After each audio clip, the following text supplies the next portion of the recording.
I don't know how she found out, but she did. I guess she's been going through my phone, or maybe my laptop. I was so careful. I used a private browser. I used a complicated password.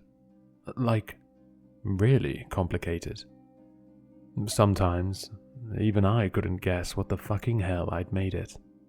And I never wrote it down or kept it in my saved passwords. I'm not stupid. Or maybe I am. Hell, we've been together for 3 years. 3 long, long years. At first it was great. She was fun, vivacious, and sexy. She was adventurous in the bedroom. Very adventurous. I never thought I would find a wild, amazing woman that would fulfill all my needs. Sometimes I could swear she was reading my body like a book.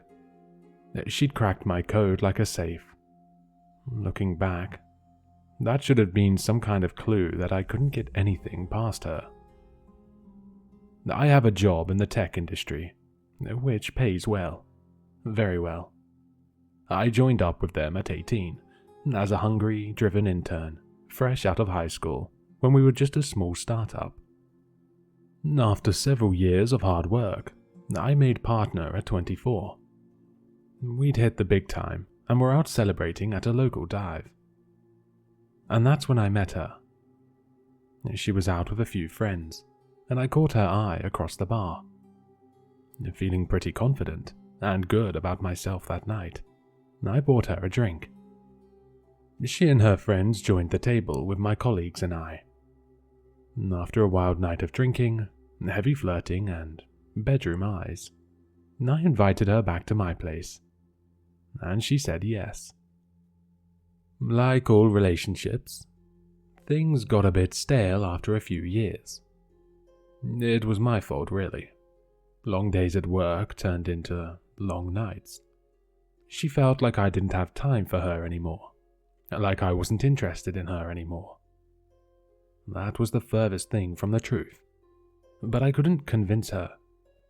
She complained that she was always at home alone, seeing as she ran an Etsy shop out of our apartment, selling homemade earrings, crystal necklaces, and little sculptures of fairies and gnomes that were nauseatingly adorable. Her work didn't just clutter up her craft room, it spilled over into the rest of our home too. And I hated it. Then she'd accuse me of cheating too, and I wasn't. I wasn't, okay? But she wouldn't listen, and was getting really hysterical, and was pushing my buttons. It really pissed me off. Didn't she know how hard I was working to pay for the lion's share of our apartment? Our bills? How the fuck did she think I could afford that ugly-ass $3,000 Louis Vuitton purse for her birthday that she wanted so goddamn bad? Well, eventually, I just said, fuck it. If she was going to constantly punish me for cheating, then I might as well do it. Besides, we had a hot new intern that was always looking at me from across the conference room, leaving cute notes on my coffee, etc., batting her eyelashes at me, wearing those tight pencil skirts. And I wasn't getting any at home. Not anymore. At first, I felt like a real asshole. But all those guilty feelings went out the window when I was tangled up in the bed sheets of a hotel room during my lunch hour with a pert little 19-year-old named Emma. I figured I was just getting what I deserved after all the screaming and nagging at home. After all the bullshit accusations. And my girlfriend disagrees completely. I know that now, as I type this from the bathroom in my Marriott room. I've got it locked and my back is pressed up against the door. But I don't know how long I have to wait this out. I don't know how she found me, or how long I'll be in here. I always had Emma reserve the room with her credit card, and I would give her cash to pay for it afterwards. I thought I was careful. Well, clearly not careful enough. About 15 minutes ago, Emma and I were getting ready to strip our clothes off and ravage each other when housekeeping knocked on the door. This wasn't unusual, as my fiery little intern had a habit of ordering champagne and strawberries, which I always ended up paying for. She said they're an aphrodisiac and get her in the mood. I always thought that was stupid. All I needed to be in the mood was a little flash. But the knock came, as usual. And as usual, Emma opened the door, giggling playfully. Only it wasn't housekeeping. It was my girlfriend, standing there with her face flushed beet red from rage. She screamed. I knew it. I fucking knew it. You piece of shit. You said I was crazy. Crazy, how's this for crazy? Shrieking at the top of her lungs. She lunged at Emma, swinging a razor-sharp craft knife that she uses when making clay sculptures and other useless knickknacks. The scalpel-like blade cut wildly through the air, and eventually, one of her exaggerated swings aimed true. A thin crimson line started to appear across Emma's neck, and it quickly exploded open, spurting giant streams of crimson-red blood along the walls and the ceiling. It almost looked like art. Better than any of her other art, anyways. Well, I didn't waste any time, bolting towards the bathroom, my feet slipping in streaks of blood. Lucky for me, I kept my footing and made it inside as Emma's body crumpled to the floor. Now I'm trapped in here, as she hacks away at the door from the outside, no doubt gouging the wood with small rivulets and feeble notches. I know she can't get in. The lock should hold, and the added pressure of my body against the door will be enough. I've already called 911, and the operator assured me help was on the way. But I'm due back at work any time now for a meeting with the other 3 partners. I can't believe I'm going to have to explain this to the company. I might even have to resign. And we're going to need a new intern.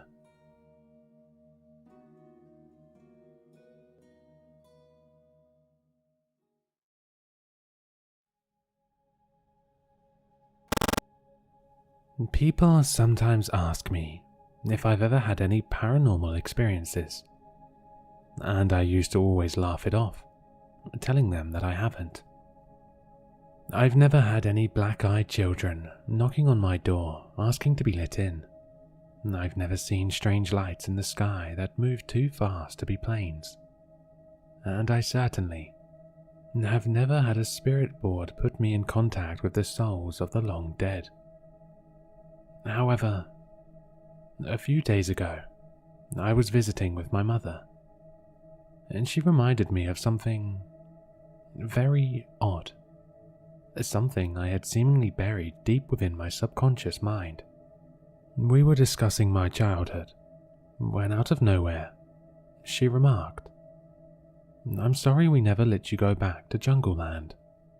I remember you used to have so much fun there, but, well, I just got scared after that time you fell asleep in the tube maze that I could never bear to bring you back there." I was confused, not even remembering what she was talking about, and I asked her what Jungle Land was. She held up a finger, as if to say, "One moment," and then shuffled off to her bedroom, arriving a minute later with a photo album. She flipped through the pages, scanning each one, before stopping and pointing at a specific picture. I looked over and saw myself as a young girl, perhaps 5 or 6 years old, smiling happily as I stood in front of a large indoor plastic play structure, constructed of multicolored interconnected tubes. I felt sick as I stared at the photo for reasons I couldn't fully fathom, and the room suddenly felt much colder. I thanked my mother for the opportunity to spend time with her, and hastily made up some excuse to leave and walk back to my apartment. By the time I had slammed and locked the door after I got home, I had fully remembered the terrifying events that occurred so long ago.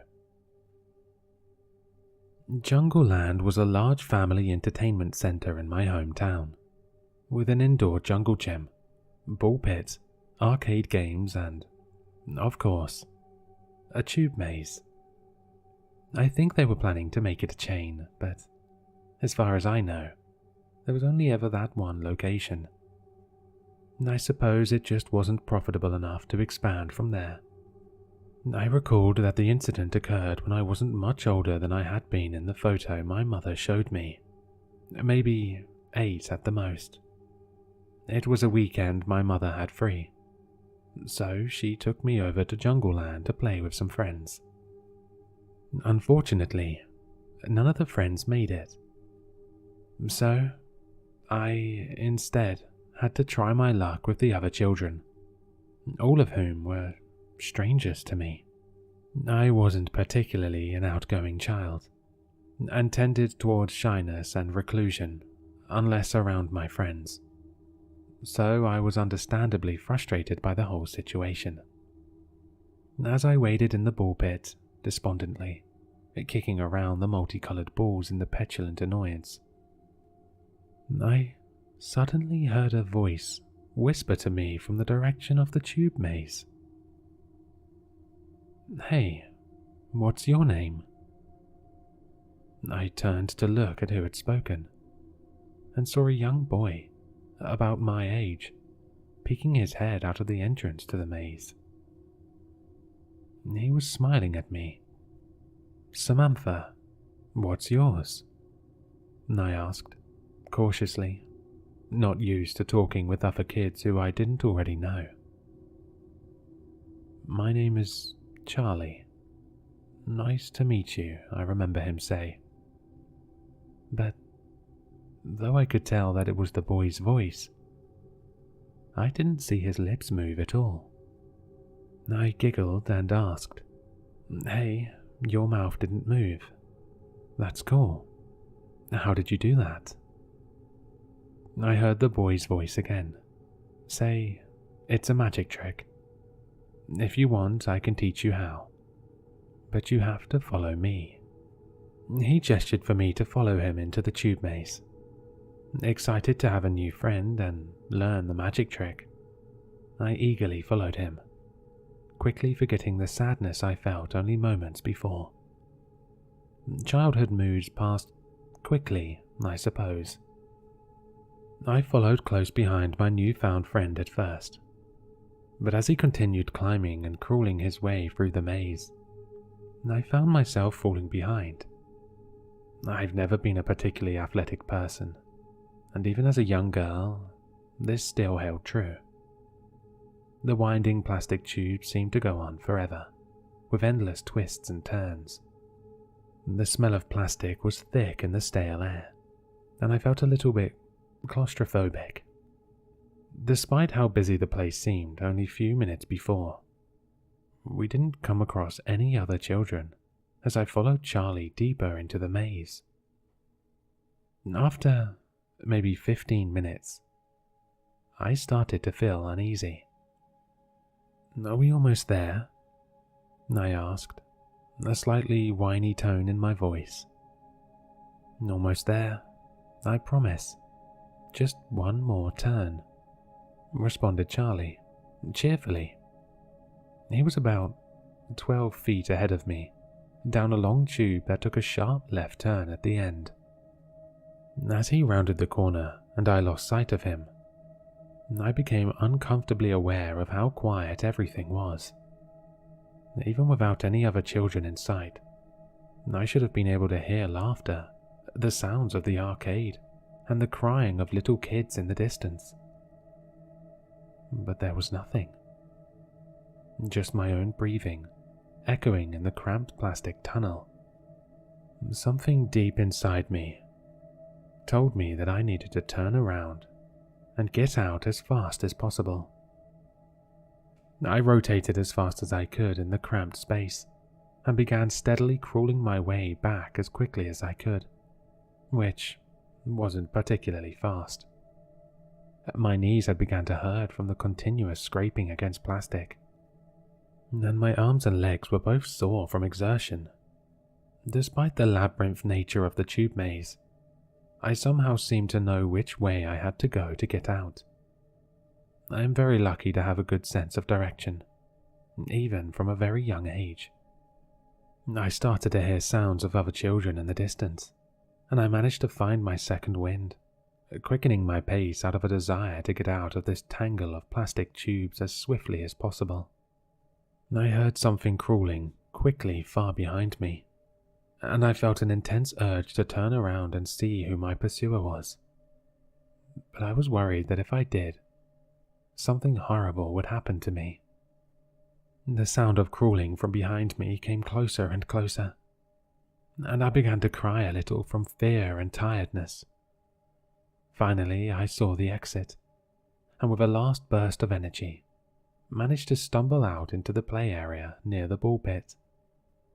To my exhausted lungs, the air conditioning felt like a mountain breeze. I looked back at the tube maze, but nothing had come out after me. I felt safe once again, and started to calm down, my sniffling tears slowing down to just grateful breaths of fresh air. I noticed that all the other children were sulkily heading towards the exit, accompanied by their parents, and that the outside window showed a red sky. As I pondered this, I heard my mother shout, "Samantha, oh my God, where were you?" I looked up to find my mother running towards me, before she scooped me up into her arms in a great big hug, kissing me on the top of my head. I was quite confused, not knowing why she was so worried, nor why it seemed to be closing time when I'd only been in the maze for 30 minutes at most. "You've been gone for hours, sweetheart. What happened?" she asked, visibly teary-eyed. "I was in the tube maze with Charlie, but I got scared. He was going to show me how to talk without using my mouth," I replied, simply. "She must have fallen asleep in there," said a bored-looking Jungle Land employee who I hadn't noticed earlier. "Good timing, too. It's time for y'all to get going. We have to clean the ball pit." With that, my mother grabbed my shoes from the cubby and carried me out to the car, continuing to ask me questions about if I was all right, seemingly more for her own comfort than mine. I wasn't paying attention though. I was just focusing on the tube maze.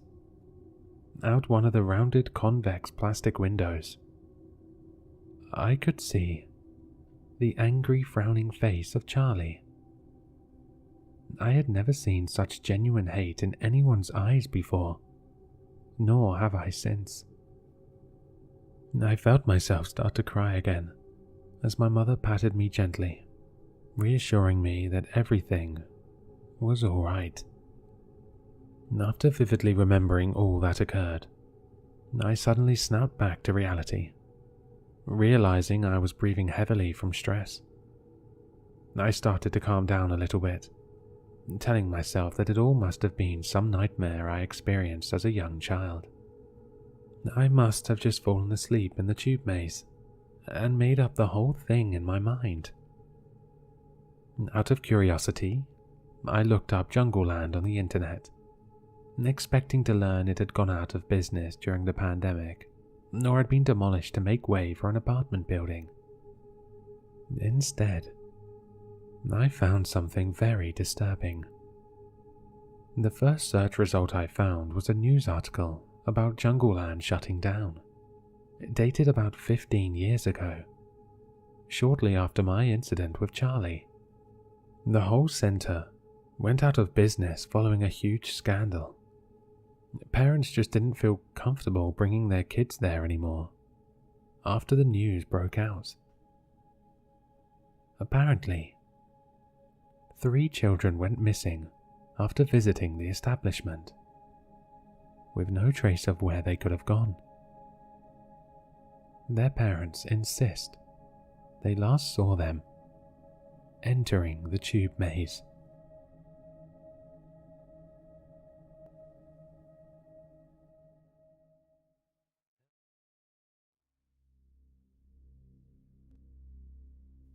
Pride goes before destruction, a haughty spirit before a fall. That's how the quote goes. But for me, my greed led to my destruction. In 1748, I, along with my family and other members of my village, fell ill to a plague. I knew I was bound to die, like the others in my town. It was then that a strange man visited me, and he offered me a gift. A gift no one in my predicament could refuse. Immortality. I was delirious from the plague and agreed to his terms without even listening to him. I didn't want to die, and the thought of immortality sparked a feeling of greed within me. As soon as I agreed to his terms, he vanished into thin air. I had almost thought I had hallucinated the whole incident, but my rapidly improving condition proved it actually happened. Needless to say, I was gleeful of it and went to see my family. My joy lasted for a short while, until I realized this gift was in fact a curse. I watched my family die one by one, each suffering in their last moments. I watched as they each suffered, not being able to do a thing, no matter how much I prayed. That strange man did not return. The last of my family to go was my baby sister, who I held in my arms as she breathed her last breath. I wept for days and wandered around the village, not bothering to eat or drink. What was the use? I couldn't die, so what was the point? I would call out to the strange man to come and retract his gift, but nothing worked. It wasn't long before the survivors of the plague grew suspicious of me. They wanted to burn me at the stake, even though the witch hunts from years prior had calmed down. They wanted to burn me at the stake, even though the witch hunts from years prior had calmed down. This prompted me to leave the village and travel.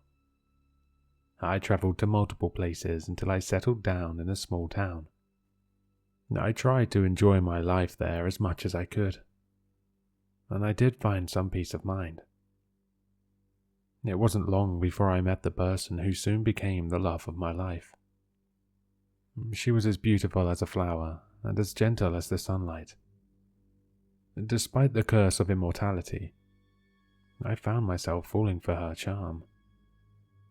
After weeks of getting to know each other, we were together. Like a fool, I placed my immortality to the back of my mind.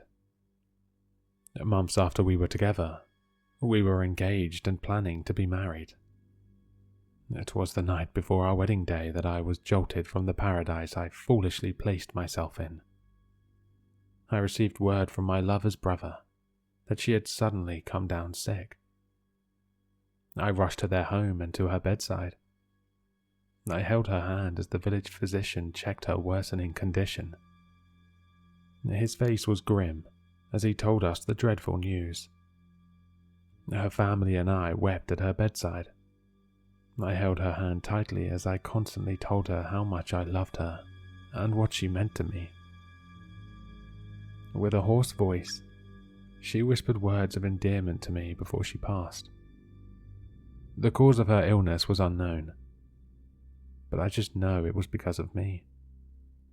That suspicion was confirmed when I looked up and spotted the same strange man standing on the other side of her bed. I fell back in shock, startling her family. My shock soon turned to rage as I belittled him and asked what he wanted from me. Her family looked at me as if I was crazy, but I didn't care. The man stared at me before responding. "You should have listened to my terms."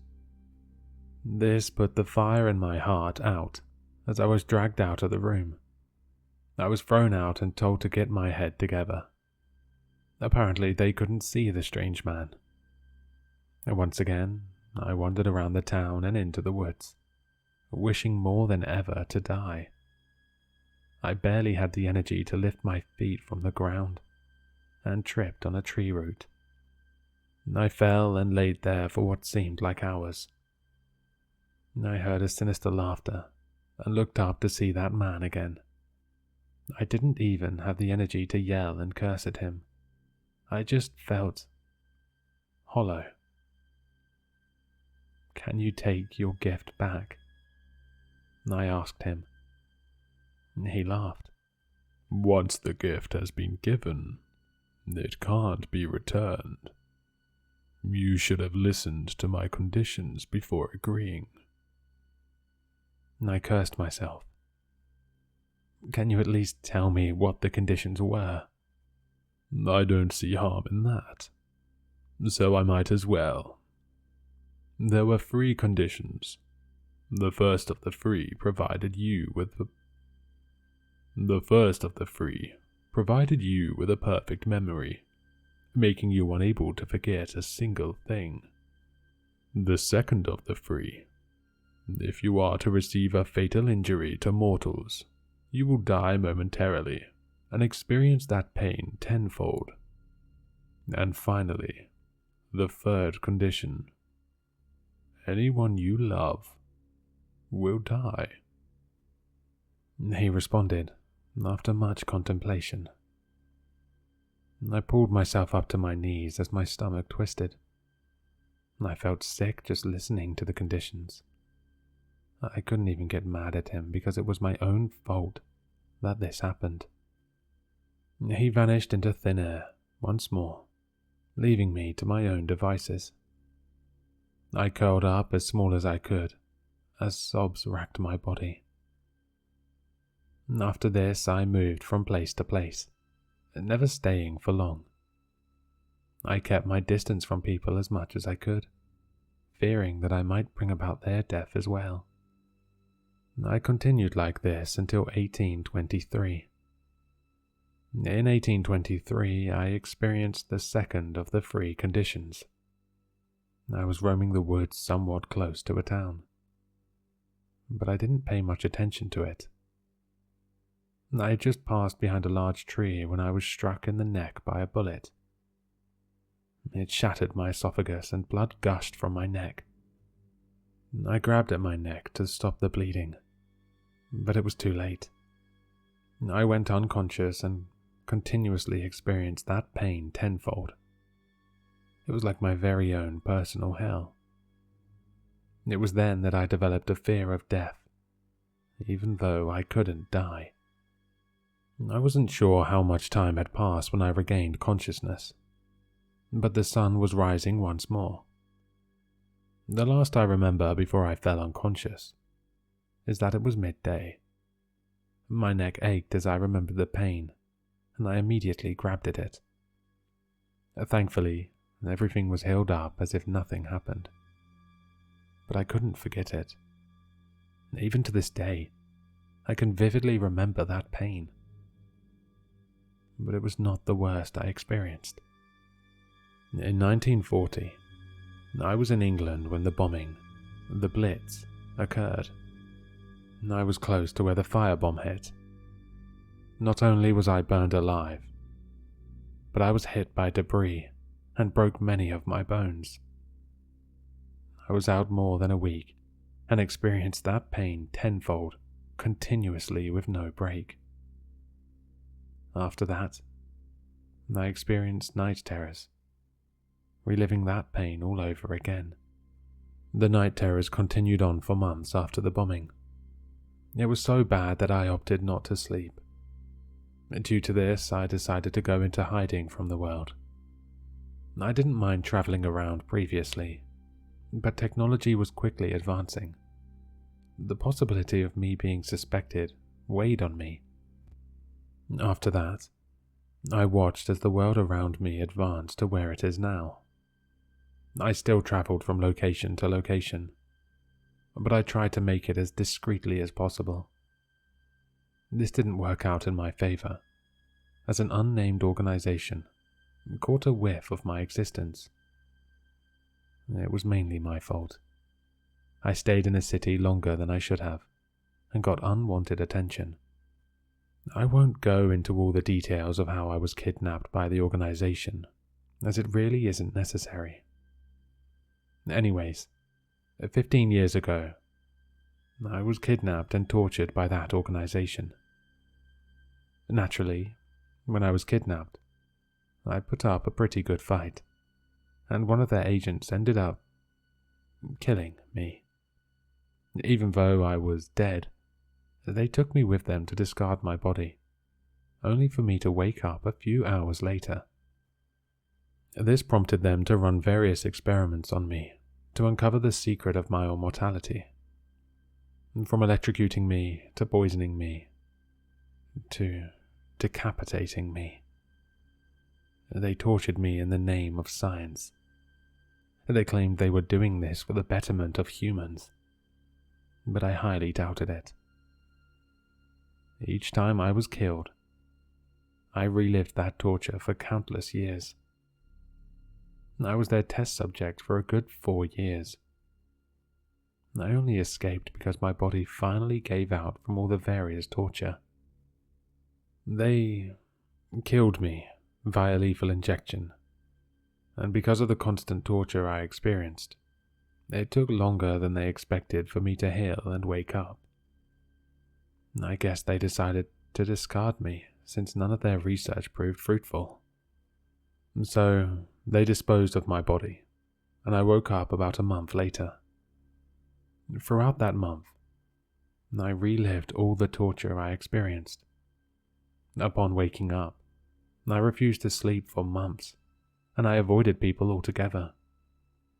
I lived in the woods as I thought of ways to destroy the organization. Thankfully, they were shut down by the government after it was discovered they experimented on humans. While I felt at ease, not having to worry about that organization, it still took me years to be able to go out in public. Even now, I still tremble in fear from the thought of being discovered again. But that is why I move so frequently. A new city, a new job, and new name. While I try to go on about my life, I still catch glimpses of that man out of the corner of my eye, and hear his sinister laugh echo in my head. I'm not sure of who or what he is, but I do know he isn't some nice, helpful person. I'm sure many of you listening to this will feel pity more than being scared of my story. But I didn't come here for pity. I've made my peace with the decisions that I made that led me to this point, and regret them. I was foolish, and now I'm suffering the consequences. You don't have to believe me. I don't care. I'm merely telling this as a warning to others. If you are ever in a dire situation and you meet a strange man offering you a gift, refuse it.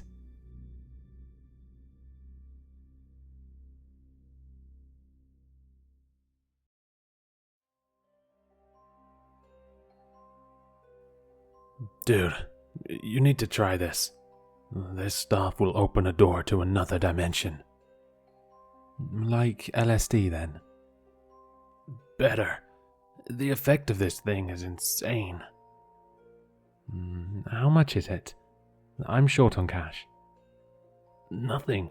The guy said that it was close to spoiling, so he gave me a bunch for free. That's suspicious. Isn't it addictive? Like heroin or some shit like that? Don't be stupid. Hallucinogens are not addictive. The guy must be trying to get some customers since this drug is new. Trust me, you won't regret it. I'll take it. I'm not going to use it today, though. No problem, dude. He gave me a blue pill. I put it in my pocket. Thanks, man. I owe you one. On the following weekend, I was home alone, bored. It was the end of the year. All my close friends had gone on a trip. I stayed home for monetary reasons, and I live far from my family. I looked at the pill and just thought, fuck it. I swallowed it and watched some comedy videos online waiting for it to take effect. When I noticed, I was laughing uncontrollably at scenes that weren't even funny. I got up. Surely the hallucinogen was starting to take effect. I took a false step and fell to the ground. I had completely lost notion of space. The walls melted and all the objects around me danced. The lights were blinding me, so I turned them off. I heard a knock, so I went to the door to check who it was. I opened the door, and a man over 2 meters tall, in a suit and top hat, was holding a folder that said, "Fresh human pieces." Hello, sir. Would you be interested in acquiring some human pieces? They have been picked straight from the tree. The figure pointed to one of the trees on my yard. Heads, torsos, legs, and arms were hanging from the branches, gently swaying in the wind. No thanks. I don't need it, I replied. Are you sure? A new body can be useful on several occasions. Everyone needs it at some point in their lives. The figure argued with a soft voice. Multiple occasions? Like what? The loss of a loved one. The replacement of your own body. There is something called cancer, for example. If at any point in your life you are affected by such a curse, there would already be a spare body ready in the closet for you to make the switch. Our company harvests body parts from trees, fresh and organic. You will not regret your purchase. I'm not going to buy any today. I'm kind of drugged. Come back tomorrow. I slammed the door and watched the figure calmly walk away. I went into the bathroom and turned on the light, and my eyes were hurting from the glare. I looked in the mirror. My pupils dilated like 2 bowling balls. The skin on my face moved, as if it had worms crawling under it. My face turned into a spiral of blood and flesh, swirling like a blender. When it stopped rolling, my face morphed into my father's. I splashed my face with cold water and looked back. Thankfully, it went back to normal. I walked to the bedroom, bumping into the walls. I laid in bed with the light off, just the brightness of the computer screen illuminating the room, which was continuously playing videos on YouTube. The ceiling swayed back and forth like waves. I looked towards the computer, and I noticed a spider crawling up my shirt. I reached up to slap it. Wait! I was startled by the unexpected scream. Don't crush me, man. That's a dick move. It Was the spider talking to me? Why didn't you stay there in your corner? Did you need to climb on my clothes? I was bored up there. I wanted to come and talk to you. About what? I wanted to see how you are. I've been watching you this month. You're a mess. Since when do spiders teach morals? Hey, why so defensive? Don't be a jerk. I'm asking how you are. If you see me every day, you already know how I am. I flunked out of college. My girlfriend broke up with me last month. Worst month of my life. I'll never meet a girl as good as her. Typical teenager. You're in your 20s. How can you say you'll never meet anyone interesting again? There's a lot of girls out there, man. Spiders don't even live 20 years. How would you know? Our species matures faster. It's not like humans who reach 40 and are still stupid and childish. Did you come here to just nag me? It wasn't my intention. But you're not easy to talk to.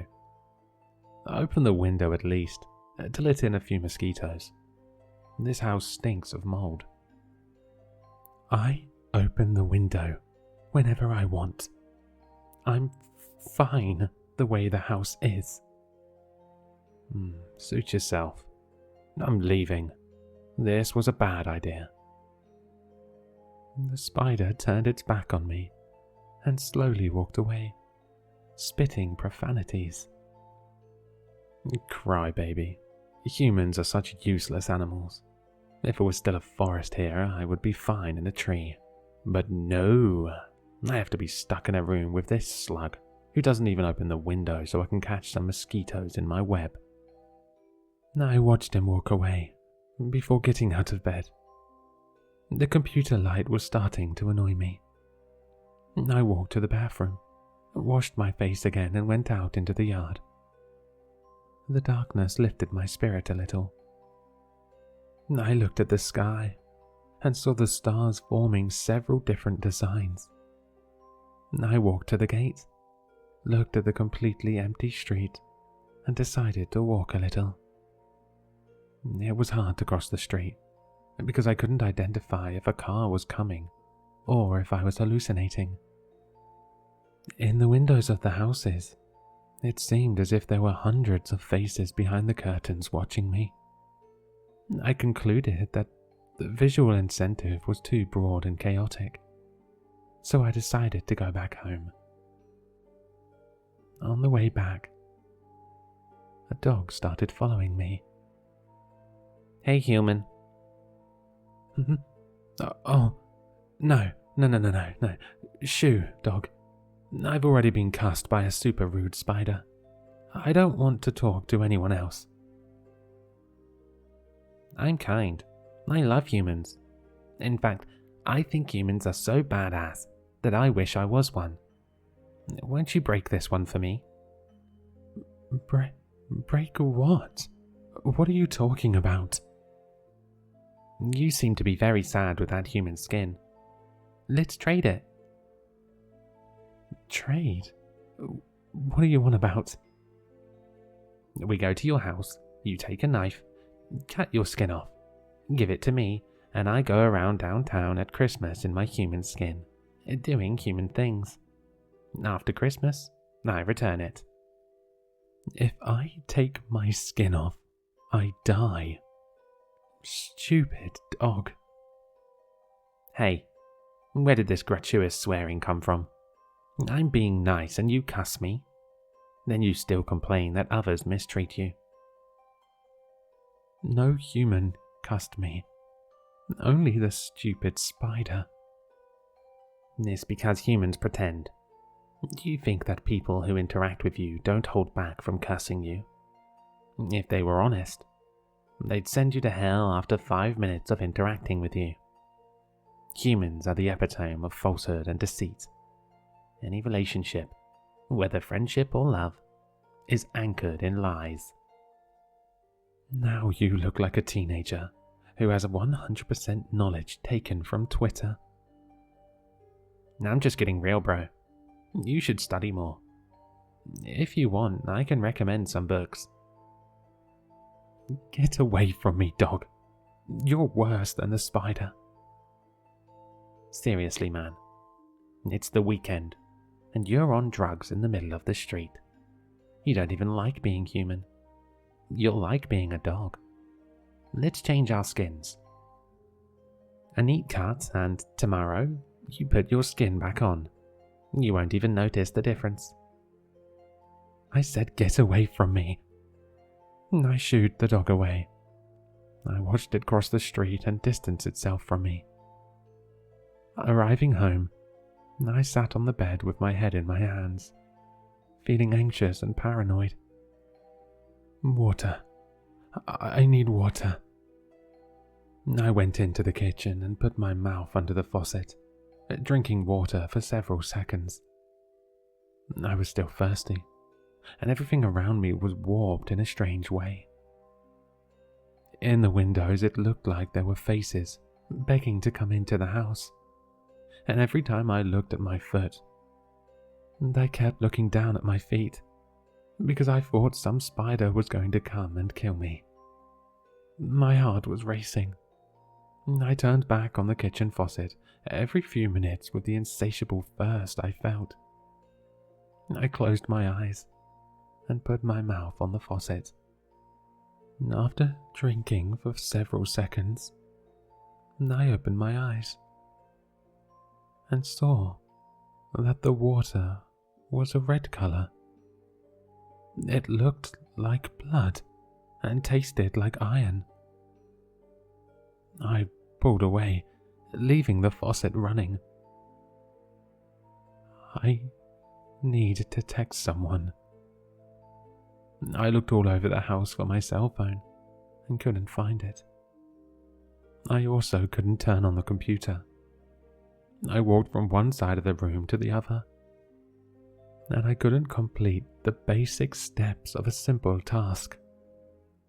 There was a constant buzz in my ear, and I couldn't concentrate on anything. My whole body feels warm. My hair was damp with sweat. I decided to get under the shower. I sat under it for a few minutes, eyes closed and trying to concentrate on the sound of the water to calm my paranoid thoughts. When I opened my eyes, sitting in front of me was a woman, almost anemic white skin, long black hair that touched the floor because she was sitting down. She was staring at me, static, leaning against the wall on the opposite side to where I was. Her eyes were blank, her mouth open like she wanted to scream but couldn't. The white teeth showing and the static mouth gave an inconceivable feeling of discomfort, as if that position was painful for her. I closed my eyes again, aware of my altered state and knowing that this time the vision wasn't real. After a few more minutes with my eyes closed, I opened them again. She was still there, mouth open in a humanly impossible way, and lifeless eyes staring straight at me. I quickly shut them again. I don't know how long I stayed there like that. Eventually I opened my eyes again, without looking forward, but I could see in my peripheral vision that the girl was still there, just as uncomfortable. My hands were extremely wrinkled, so I got up, towel-dried myself and walked out. The entire time, she stood there in the corner, her presence clear, watching my every move. But I didn't make any further eye contact. I left the bathroom and laid down on the bed. The drug's effect seemed to be wearing off. and with it, the anxiety and despair I was feeling subsided to an acceptable level. Lying in bed, I heard the bathroom door open, and footsteps of wet feet in contact with the floor, getting louder and louder. The door to my room opened, and I saw the girl slowly walking in. She laid down next to me on the bed and stared at me with that grotesquely open mouth and those empty eyes. I turned to the other side and closed my eyes. I felt a chill on the back of my neck, like she was running her fingers through my hair. Even aware that what was happening was the effect of the drugs I used, I didn't have the courage to open my eyes again, or to turn towards that figure lying beside me. I stayed in that position for more than an hour, uncomfortably lying there with my eyes closed, even though I wasn't sleeping, and unable to move, to stretch my muscles a little. Eventually, I fell asleep.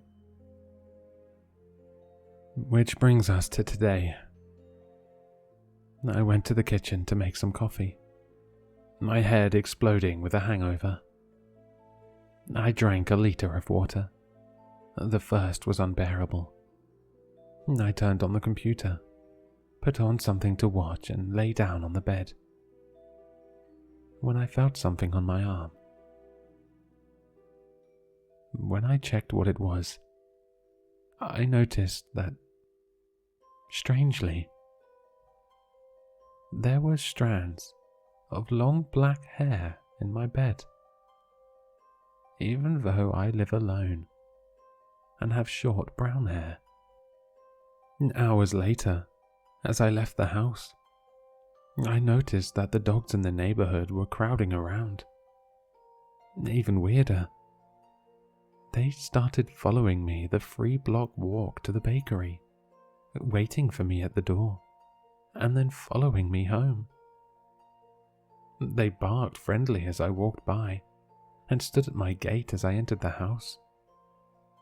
Weeks later, these two strange facts didn't stop. Dogs followed me everywhere, and I found hairs that weren't mine in my bed almost every day. But what scared me the most was that one day, when I got out of the shower, there was a message on the bathroom mirror. It read, "Where are you? I miss you." What do I do now?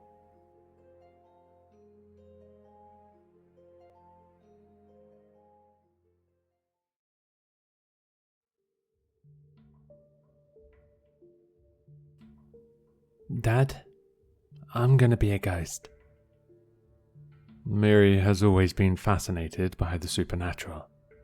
It's been one of those ever-present interests that has persisted over the years, sometimes to a troublesome level.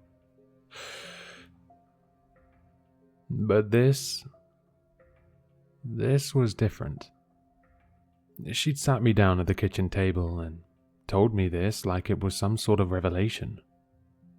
This was her telling me something serious and fundamental about herself.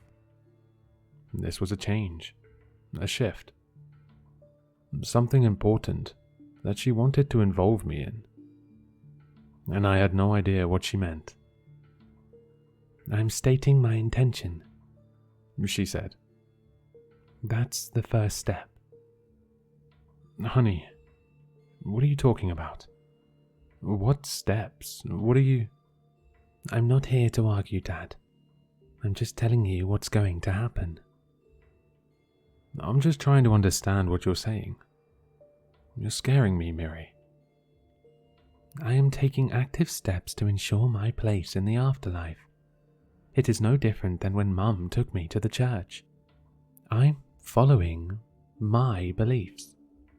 I'm gonna be a ghost, a spirit, and the first step is to state my intention. I don't know what to say. I sighed. I just want you to be happy. Please, I'm trying to understand. You don't need to do anything. This isn't about you. I know, honey, I've said what I need to say, Dad. I just need your support.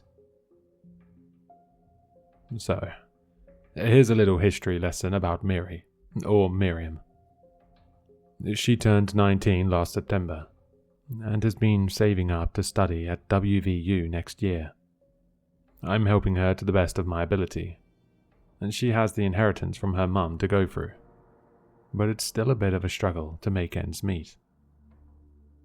Ever since she was a kid, Miri has been a bit of an oddball. Her mum had some personal problems and left us at an early age, only to pass shortly afterwards. There was an element of substance abuse, but Miri was never around for that.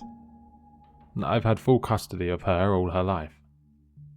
That Miri even remembered her mum taking her to church was honestly surprising. I don't have a lot of fond memories of Miri's mother. The good times we had is so far in the rear-view mirror that I can barely see them. And when I do, they look pretty bleak. Miri's interest in the supernatural blossomed somewhere around her 6th birthday. When other girls wanted to be Disney princesses, Miri wanted to be a ghost. And not just the kind where you wear a white sheet with some holes for eyes, but pretty advanced stuff. Pale white foundation with dark eyes. She even asked me to get her those all-covering sclera contact lenses, but I put my foot down. She was still too young, in my opinion. Even so, I probably bought her half a dozen Victorian-looking dresses, so she could turn herself into a ghost for Halloween. It was her thing. Everything was ghost this and ghost that. I just figured she'd grow out of it, that she would be done with it and move on to something new. But that didn't really happen. It just matured, in a way. Little cartoon ghosts turned into spooky Goosebumps type stories. Then TV shows and scary movies. Then reality shows with ghost hunters. Then horror movies and listening to mediums online. And as she reached her teenage years, her interest reached a whole new level. A step away from the fun and quirky to the dark and practical. And now that she is an adult, albeit young adult, she came to me with this absurd statement. That she, my Miri, was going to become a ghost. I subtly talked to some of her friends and checked her social media. It's hard keeping track of all the ways kids can express themselves nowadays. And yes, Miri is a grown woman. She can do what she wants. I've raised her right. But this just sounded wrong. Still, I didn't find any evidence of any kind of abuse or harm. Miri still posts wholesome memes about her favorite salty licorice candy, or sharing upbeat inspirational TikTok videos. She's not that different from other girls her age, in many ways. She's a young adult with ambition and drive. So this conversation really came out of nowhere. That night, I couldn't sleep. I kept walking up to her door to hear if she was sleeping. It was hard to tell, and I didn't want to bother her. She deserved her privacy. Instead, I ended up pulling an all-nighter. I was on my tablet for hours, looking for signs of whatever she was talking about. Actual, practical steps towards becoming a ghost. Something about stating your intention. My eyes had started to roll back into my skull, when I finally found a whiff of relevant content. A series of video lectures from someone who called themselves a paranormal researcher. I looked them up. They're just some loon from some middle-of-nowhere town in Minnesota. Not exactly a leading expert in post-natural supermortem experience research, in my opinion. How is that even a field of study? Doesn't even make for a good acronym.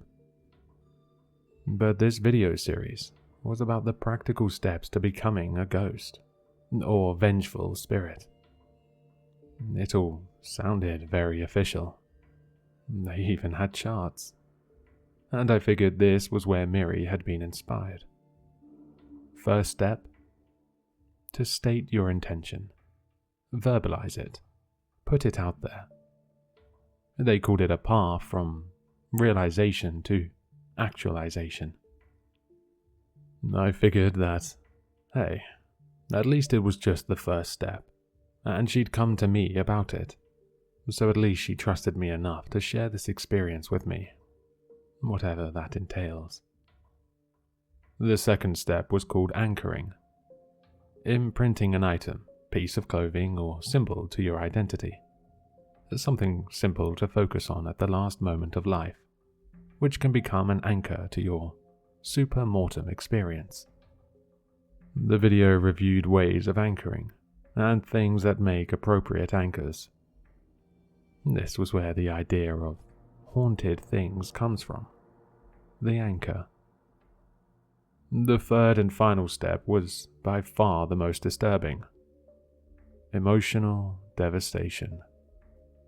By combining an anchor with the intent to pass into supermortem being at the time of a massive trauma, you could solidify a supermortem connection.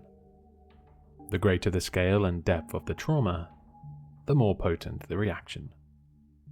They spoke about it so casually, like it was a high school science experiment. But what they were actually suggesting was nothing short of personal calamity. Murder, death, and tragedy. Was this really what Miri was aiming for? The next day, when she was at work, I decided to go through her things. It wasn't my proudest moment, but I was only doing it to see if there was any more information about these steps, and her ambition to follow them. What would it mean to Miri to experience emotional devastation? Was she planning something? What would that even look like? Thankfully, I didn't find anything overtly dangerous. No weapons, no goodbye notes, nothing out of the ordinary, thank God. But there was the second step, an anchor. She had an obvious anchor. Her silver cross. It was a necklace she'd worn since she was a kid. No memento from her mum. It was an obvious choice. She rarely, if ever, took it off. This put me in a dark place. If she was already on step 2, she could be on her way to step 3 at any moment. Maybe even right then and there. Look, I was in a bad mental space, and this whole situation wasn't making things better. Miri is her own person, and I support her to the core of my being. But I'm also a father, and that part of me doesn't go away. So, I got in my car, and I went to see her at work. I was exhausted, panicking and confused. I didn't even notice that I'd parked in the handicapped space. I just stormed in. She was just working her shift. Didn't seem to have a worry in the world. Needless to say, we didn't have a very constructive conversation. She said some pretty harsh things, and not all of it was untrue. I didn't stay long. Miri and I had trouble talking after that. I tried to bring it up during dinner, but she just locked herself in her room with a takeaway salad from work. I tried messaging her, but she left me on read. I stood outside her room and asked her to talk to me. Nothing. I crashed hard that night. I was exhausted, physically and mentally. Miri still wasn't talking to me, and I had to recover from my all-nighter. I went to bed early, hoping it would all feel better in the morning. I wish that was all there was to it. A couple of bad days. But no, there was more. I woke up in the middle of the night. A single sliver of light peeked in through the bedroom door, poking me in the eye. I turned to face the door, only to see Miri standing in the doorway. She just stood there, still in her work clothes, one hand on the doorknob, one hand holding something. Miri wasn't looking at me. She had this odd blank stare, like she was looking straight through me. Her mouth hung open, slack-jawed. She was panting, as if she'd been running. I looked at her. She looked back. There was this primal part of me that didn't recognize her. There's something telling me that this wasn't Miri. This was something else. Something dark. After a while, she just up and left, closing the door behind her. I didn't even notice I'd been holding my breath until the door clicked. It felt like I stared down a lion. I hurried up to the bedroom door and reached for the handle. But I stopped myself. I never locked that door. Miri didn't lock hers, and I didn't lock mine. It was a social contract, a show of trust. But it brought an important question to mind. How far was I willing to trust my own daughter? I tried talking to her the next day, but I only had a few minutes before she went to work. I had work too, so I couldn't do much to keep her in the conversation. She just acted like she didn't know what I was talking about. There was no step 3. There was no big plan. She hadn't been at my door last night. No. If anything, I was the one being strange. That's how it sounded, at least. I had trouble staying focused at work. We'd been having some staffing issues, and some of us had to pick up the slack. Micah and his twin boys had been sick after their latest camping trip. Meanwhile, I could barely remember the last time Miri and I spent some quality time together. Between work and her diverging interests, there was very little for us to talk about. And now, there was even less. The following night, I considered locking my door. I had trouble sleeping. There was that gnawing thought in the back of my mind that maybe, just maybe, I wouldn't wake up. If Miri was serious about this thing, she might do something stupid.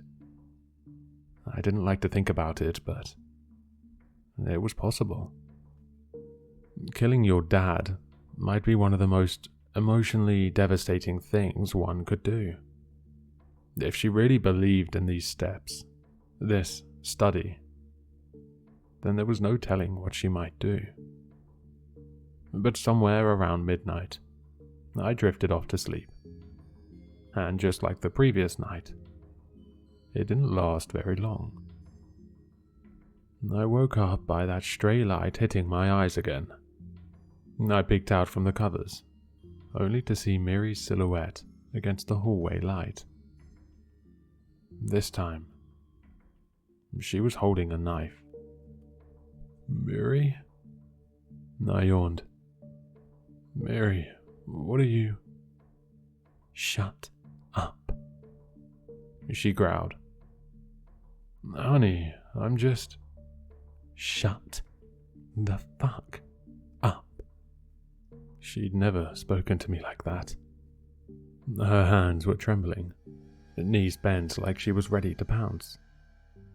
I found myself looking for something to shield myself with, but there was nothing. Maybe I could push her down with a pillow or wrap her in a bedsheet. She took a step forward, but stopped herself. I reacted instinctively and shot up out of bed, pressing myself against the wall. Mary just smiled. Her breathing was forced and rattled. Just shut the fuck up. Let me do this, she continued. I want to do this. Honey, you have to talk to me. For a moment she looked up at me. You're right, she said. Not tonight. And then she left. I followed her into the hallway, calling for her to stop this, that we should talk about this, that she was sick and that I wanted to help her. I just let every word I could find fall out of my mouth like a verbal waterfall, stumbling over my own thoughts along the way. In response, she plunged the kitchen knife straight into the wall, inadvertently cutting the cable to one of the hallway lights. I just stopped and watched her go back into her bedroom. Then, she locked the door. I sat with my phone for hours, contemplating what to do, who to call, and what to say. I wanted Miri to get help, not jail time. I didn't know what to do. I looked at all kinds of sites relating to mental breakdowns and illnesses, but I couldn't find anything in particular. I kept coming back to this one thought. How far would I go to protect my daughter? I decided I'd do what little I could. I would call for help in the morning. Until then, I was watching her myself. I dragged a chair through the hallway, past the knife in the wall, and sat down next to her locked door. I'd listen, and I'd make sure she was okay. Then, tomorrow, she could get help. I must have fallen asleep in that chair. I woke up to the sound of a startled shriek as Mary got out of the room in the morning. She wasn't prepared to see me there. I could see she was confused and a bit hurt. This was the Mary I knew and loved. I recognized her. I can't deal with this, Dad, she sighed. Not like this. We need to talk about last night. I'm not doing this. She picked up her bag and headed for the front door. I followed her. Mary, you're not walking out that door. We're dealing with this. Aren't you late for work? Mary, for God's sake. I slammed my hand on the kitchen table, rattling an empty dinner plate from last night. Mary just looked at me and shook her head. I'm staying with a friend tonight, she said. Sort yourself out. Mary. She was out of the door, but I followed her down the driveway. She got in her car, locked the door, and ignored me. I pounded on the window, called out to her, and pleaded. She just backed out of there and left me. I didn't even have my shoes on. I took a sick day, trying to find someone to call for help, trying to make sense of the symptoms. But I was hitting dead ends at every turn. Some sites called her schizophrenic. Others said it could be lead poisoning. One site just kept recommending overexposure therapy, whatever the hell that is. I spent all day on the phone, but no one could tell me anything. They asked me to book time for a consultation and to take her in for examination. But as soon as I explained that she was legally an adult, the conversation stopped.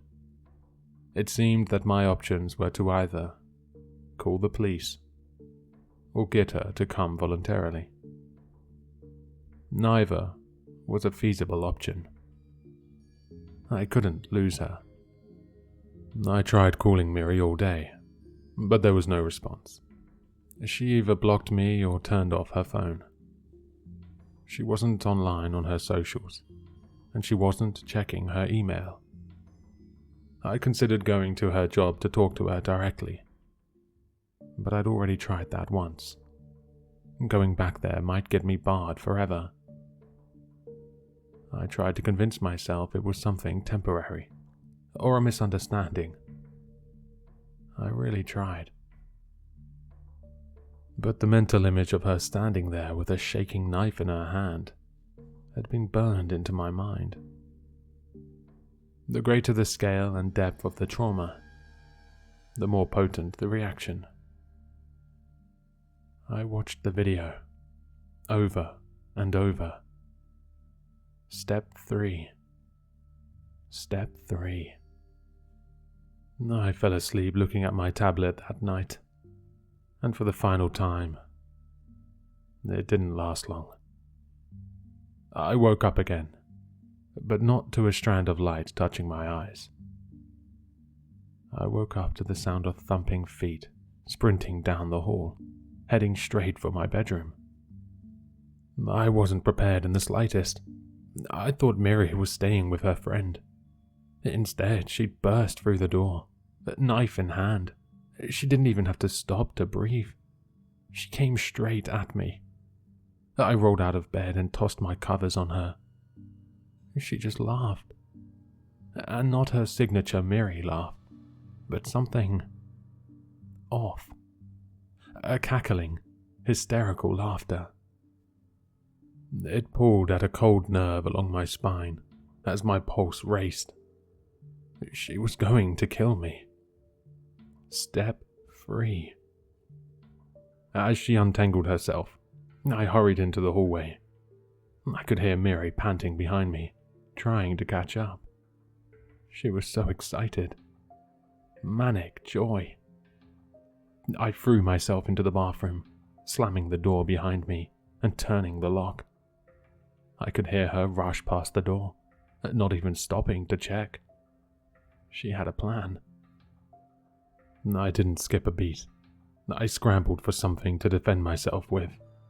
Not to hurt her, but maybe hold her down or keep her off me.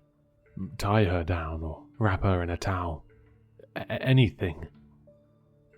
But I didn't get to think for long before I heard a thump at the bathroom window.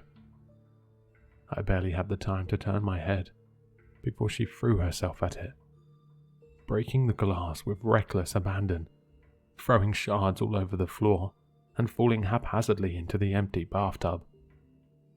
I backed away, feeling a piece of glass digging into my big toe. Mary struggled to get up. She was still laughing. I backed out into the hallway, hearing the crunching noise of crackling glass as Mary got out of the bathtub.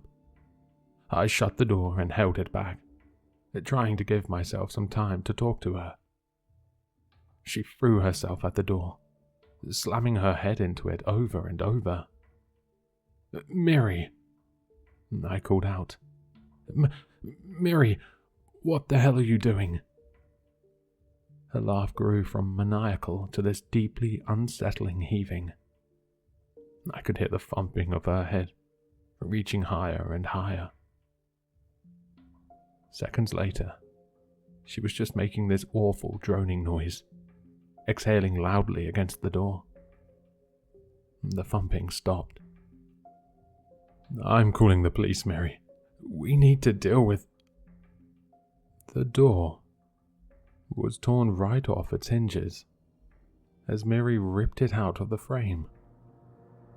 She looked about 3 feet taller, and her one arm had taken on a strange shape, like it had an extra joint. And her face. That wasn't her face anymore. I stumbled backwards. I felt a part of me grow cold as I realized I had a knife lodged deep into my left shoulder. Mary's long arm had shot out like a scorpion stinger. It was such a shock that my legs just gave out. My body wasn't responding anymore. My heart had had enough. I sank to the floor as she loomed over me. This wasn't my Mary. This was something else. and it was doing something to her, just as much as it was to me. I was panicking, not knowing how to save either of us. That dark, sinking feeling where you realize just how fast you're running out of options. "I'ma be a ghost, Daddy," the thing grinned. "I'm gonna be a ghost." My mind took me down an unsuspecting road, akin to your life flashing before your eyes.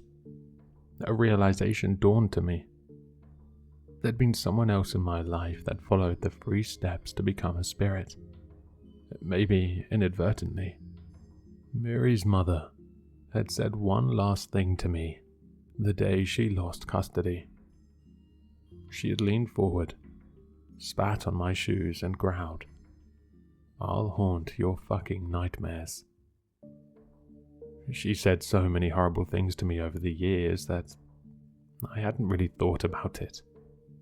It was just one more thing in a long list of abusive language. But in the context of those steps, it could be considered an intention. And anchor? Well, the Silver Cross. It had meant a lot to her, just as it did to Mary. And emotional devastation. Well, pretty much everything about that woman was a tragedy, from the way she lived to the way she died. It was a long shot, but it might be her. And looking at the face of Mary's twisted image, I could recognize the malice. And as it pulled the knife from my shoulder to end me, I did what little I could. I tore the silver cross from her neck, put it in my mouth, and bit down, breaking it into 2 distinct pieces. With a desperate shriek, she sunk the knife into me again. I recognized her anger from that day at the courthouse. This was the same woman who'd had Mary taken from her all those years ago. And with every beat of my heart, the world grew darker as I bled out on the floor. But unconsciousness is just like blinking. One moment you're there, one moment you're somewhere else. And I went from feeling bad to downright miserable. I was in a hospital, recovering from 3 stab wounds. Bandages on my shoulder, hand, and the side of my stomach. There was this parade of people asking to talk to me. A nurse, a doctor, and then a couple of police officers. I insisted that I had to see Mary, and that I wasn't pressing charges. It was hard to explain how this could all be a misunderstanding, and that I desperately wanted to see my girl again. They agreed to let me see her. Mary was wheeled in. Her feet were bandaged from severe glass cuts. She had to use a wheelchair. There was an awkward silence as they allowed us to speak in private. When we were finally alone, she held my hand tight. I sighed with relief. "Why would you want this?" I asked. "Why would you want to be a spirit?" "It's... Dad, I'm sorry. She took a deep breath and wiped a tear from her eye. "I just wanted to be like Mum." Turns out, Mary had been getting visits from her mum for years. A whisper in the night, telling Mary to join her. Little hints and nudges. No wonder Mary had such an obsession with ghosts. She was experiencing one almost daily. She was wearing its anchor around her neck. With that gone, Mary had a clear image of what had happened. The nightly visits, the obsession. It was like a fog had cleared from her mind. Now, Mary still has an interest in the supernatural to this day. That, if anything, will never change. But now she can explore that interest on her own terms, without any outside influence. And if she still wants to be a ghost, well, that's her choice. But I don't think a girl like Miri can go through with step 3. She really is a sweetheart. I don't want anyone to think otherwise. She's still going to WVU, and when all is said and done, I think we can get past this. But I wonder, why does she still lock her door at night?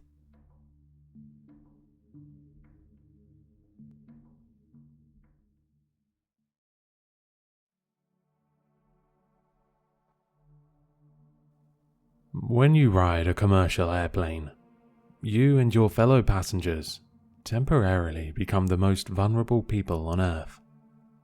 You can't really move when you're sitting down, and you can't get up unless they allow it, even if it's to go to the bathroom. They control what water you can drink and even the air you can breathe. First graders have more liberty than airplane passengers. Prisoners have more autonomy. Airlines try to get you to ignore this fact with in-flight movies and complimentary peanuts, but your animal body knows the truth. It's what makes flying such a nightmare.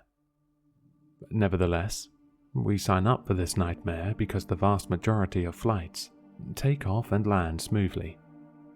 They say it's safer than driving a car, right? Well, I know what happens during those statistical anomalies when the plane crashes, or, even rarer, disappears. Before I tell my story, you should know that you will put yourself in danger just by hearing it. There are people who don't want my story to get out. Fat cats with fatter wallets who have a lot to lose. They pay big bucks to keep this story out of mainstream news and off of social media. Which is why I decided to come here. This place gives my story the plausible deniability of being fiction, and lets me remain as anonymous as possible. So let's begin. I was a history professor, on my way to the first big conference where I was a keynote speaker. It was being held in New York City, but my heart was pounding like John Henry all the way back in the Dublin airport 2 days prior. I'm not Irish. Well, I am biologically a quarter Irish, but I'm not from Ireland. If you couldn't tell from that last sentence, I'm American. At least I used to be. And I was only in Europe on sabbatical. I specialized in the World War I era, which sounds a little cliché for a single white guy, but I was good at what I did. My research involved new evidence that put a sort of utilitarian twist on the outcomes of the war in a way that other historians found interesting. I think it's absolute shit now, but at the time I was quite proud of my work. The cherry on the top of my presentation was a prop I was bringing back to the States. Inside my beat-up brown leather briefcase. I paced back and forth in the terminal, never walking out of sight of the gate.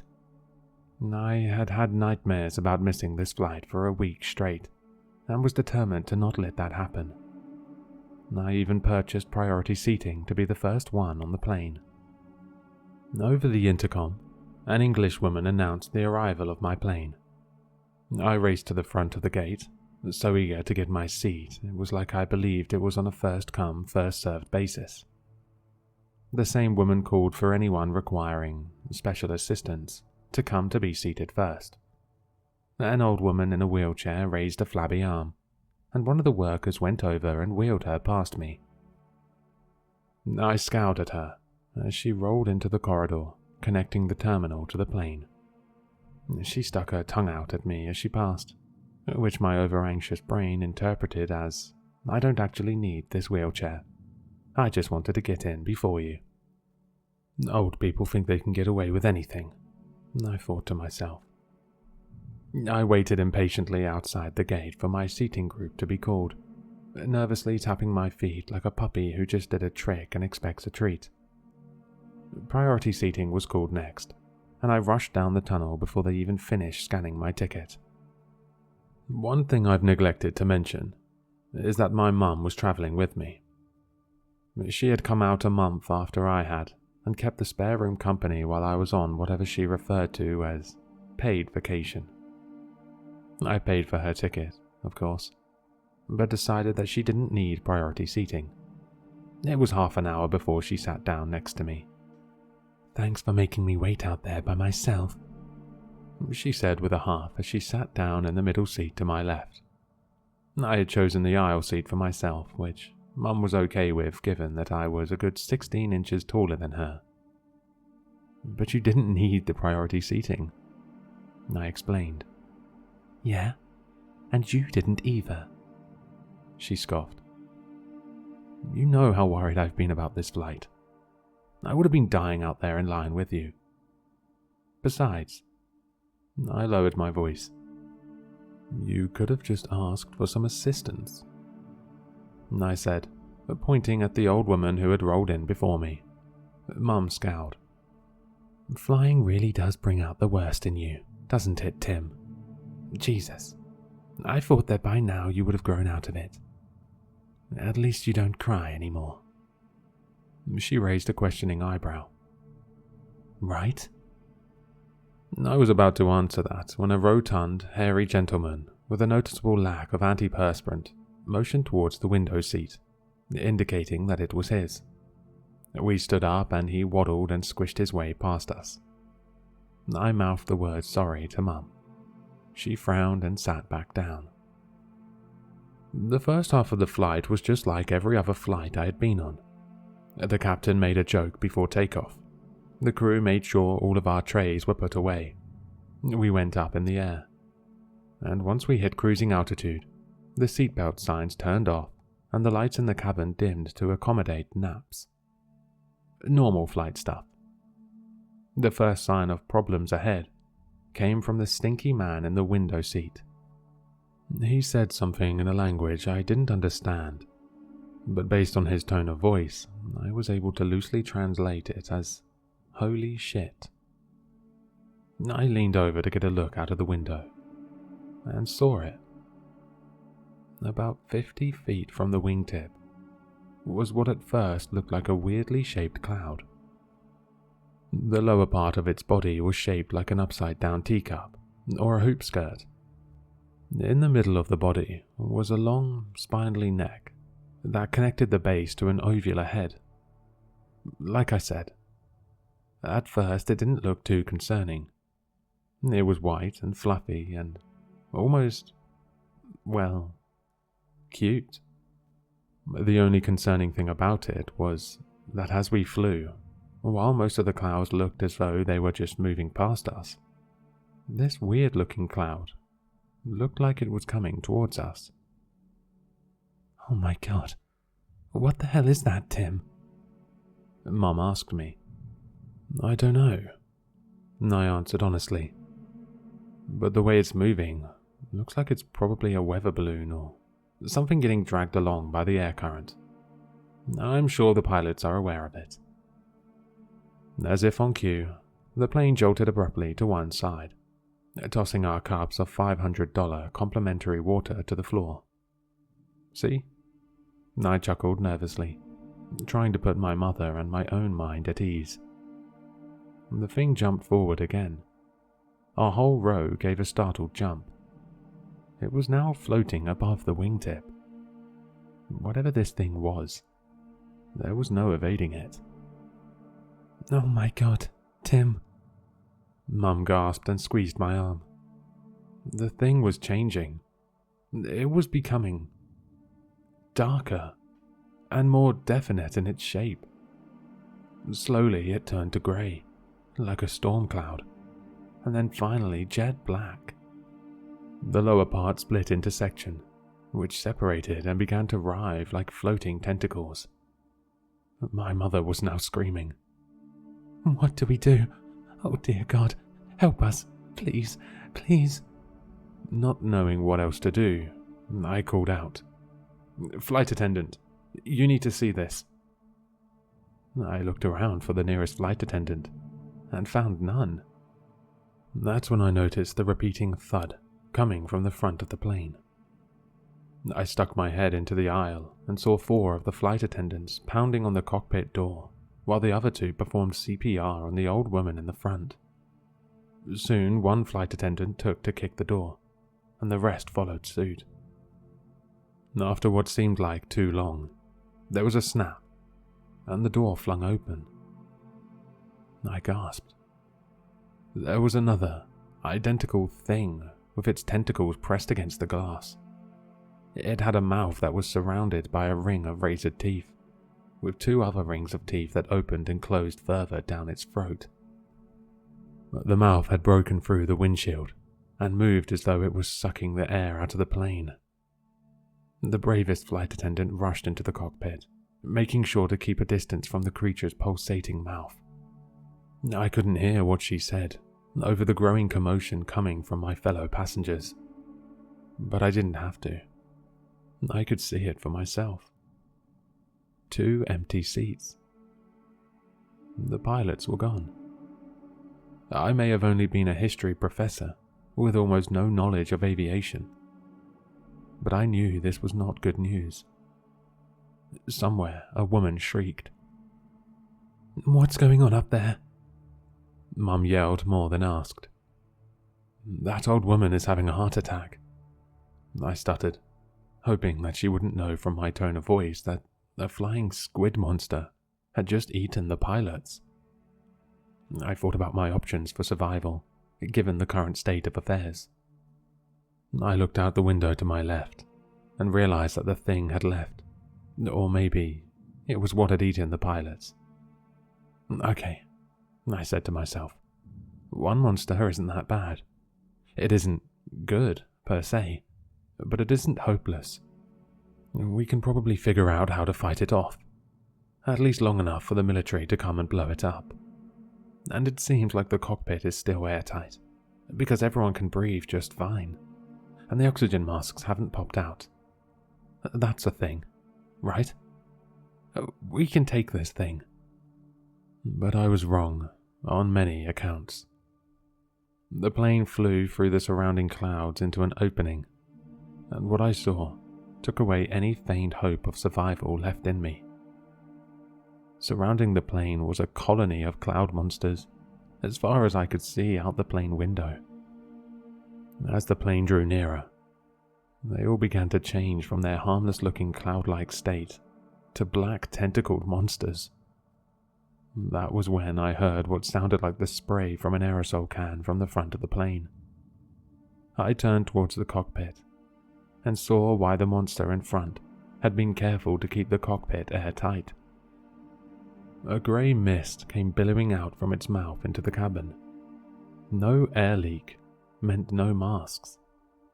I began fumbling with the 4-digit lock on my briefcase, which, thanks to my paranoia, was sitting in my lap. This, I thought to myself, will be the first time when being a World War I historian really pays off. The lock on my briefcase clicked, and I tossed it open to reveal the World War I replica gas mask inside. "Let's see if these things suck as much as I've read about," I said, before slipping it onto my face, and not a moment too soon. The grey mist had spread throughout the cabin, and passengers were starting to act strange. They were taking off their seatbelts and mingling like it was a singles mixer. Then we took the first hit. If I hadn't known any better, I would have said that a bomb exploded on my right. Instantly, people and bags went flying. I landed hard on my side before hitting another. Another hit sent me into the ceiling, as I struggled to keep on my mask. The terrible sound of cutting metal made the hairs on my arms stand up. They were biting through the sides of the plane. People began walking dreamily towards the mouth holes, where they were readily devoured by the grabby mouths. I screamed when I watched a man's head get bitten off. Blood splattered against my mask. A man strode up to the mouth in the floor and hopped right in like it was a swimming pool. He wailed in pain but kept on smiling when the mouth slowly gobbled him up like paper in a shredder. Once he was gone, the monster left, and a second one took its place too quick for the difference in air pressure to suck anyone out. But soon lines were forming in front of the mouths. When one person went in, the next stepped up to the plate, and everyone else took one step forward. I started feeling woozy, and not just from the gore. My lungs were screaming at me. These masks really do suck, I thought. I looked around, hoping to find someone who wasn't affected by this mind-controlled gas. All throughout the plane, people were lining up to be eaten. I spotted my mother towards the back of one of the feeding queues and ran over to her. "Mum, what are you doing?" I shouted as I yanked her out of line. The zombified passengers behind her shuffled forward, a relaxed smile floating on their faces. Mum ripped herself out of my arms and scrambled back towards her place in line, but the other zombies wouldn't let her in. "Back up the line, pretty mama." A dazed senior citizen thrust his thumb in a backwards motion. I caught up to Mum as she was making her way to the end of the line. I asked her what she thought she was doing again, and she frowned at me. "Thanks a lot, Tim. Now I've lost my place in line." She shouted at me in slurred speech, like an angry drunk. "You just got on my bad side." "Mum, what do you think happens when you get to the front of the line?" I pleaded with whatever kernel of reason and self-preservation was left in the depths of her mind. "I get out of here," she explained calmly. "This plane is going to crash. But luckily, the plane companies put in this emergency hull for us to jump through to get back home." I thought about pointing out that she didn't have a parachute, and that we were thousands of miles above the Atlantic Ocean, far away from home, but decided it wasn't worth what little time I had left. If she couldn't tell that there was a human garbage disposal attached to the holes in the plane, my guess was that she was too far gone to worry about something like a parachute. "It's a trap, Mum," I screamed through my World War I mask as loud as I could.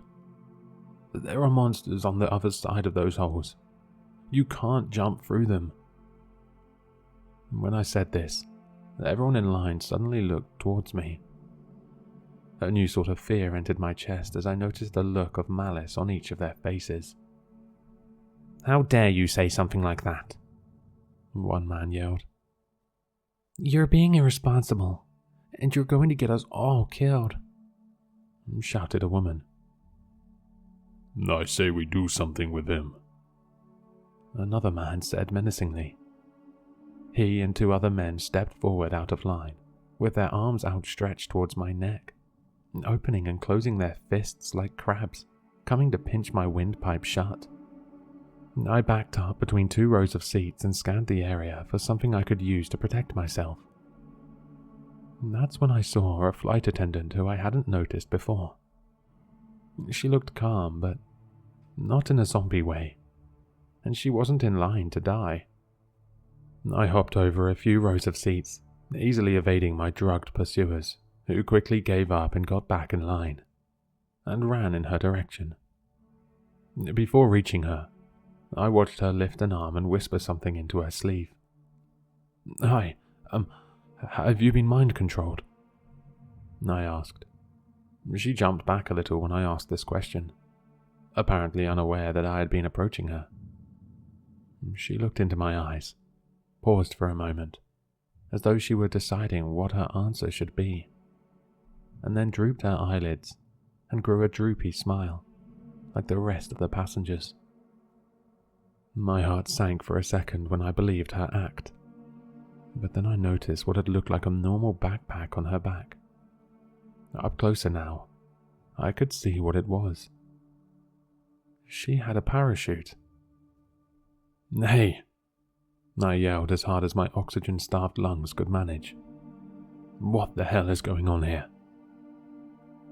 "I need to get in line," she said in a monotone voice. I gripped her by the shoulders. "I just saw you say something into your sleeve, and you're wearing a parachute. I know you haven't been drugged like the others." I paused, the wheels turning in my head. "Wait. Did you know this was going to happen?" She paused again, this time with a dash of fear in her eyes, like a kid caught with their hand in the cookie jar, desperately trying to think of a good excuse for their behavior. Or perhaps like a spy, whose cover has been blown. Suddenly, she punched me in the diaphragm and knocked the wind out of me. I doubled over in pain, and she seized the opportunity to rip off my mask. Everything happened so fast that I barely registered it, but when I felt that mask start to peel off my skin, I drew in a quick breath. On my knees, I rushed her legs and toppled her onto the floor. Quickly, with instinctual movements I didn't know I could execute, I hopped on top of her, pinning her arms down with my legs, and pried the mask out of her hand. Dark spots floated in my vision. I desperately needed to take a breath. I pressed the mask to my face, not even waiting to secure it on my head before taking a gulp of air. After a few breaths, I put the mask on properly and looked down at my captive. "Whatever," she said hotly. "You're not making it out of here alive." In that moment, the plane took a huge hit, and I went headfirst into the wall of the cabin. After that, I can only remember pieces of what happened, like PowerPoint slides or snapshots in a scrapbook depicting the final moments of our flight. I came to briefly when a swarm of the monsters ripped the plane in two, snatching up as many people as they could and letting the rest fall back down to Earth. I saw the spy run out of the split cabin and dive into the air like an action movie stunt double. The next memory I have is just a flash, and it's of me falling through the air. Then I remember being wet and flopping around for something to hold on to. Finally, relief. My first real memory after regaining consciousness is of lying face down on something that was buoying my chest and head above water. I panicked when I noticed that my mask was missing, before realizing that we were out of the plane and in fresh air. I lifted my head up to look at what had saved me. It was a human body, and, given that its own head was limp and underwater, a dead one. I shoved it away in disgust, and it went bobbing and floating towards the partially submerged wreckage that had been our plane. Without even thinking, I scanned the surroundings in high alert. It is interesting how much your body acts on instinct when its life is at stake.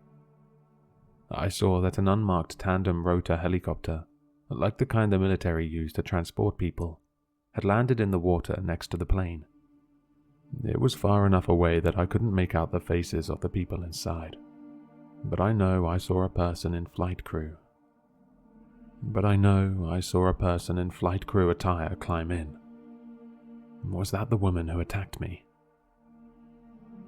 Then I remembered my mother. "Mum!" I shouted out and turned frantically from side to side. I saw floating luggage and pieces of bodies, but no Mum.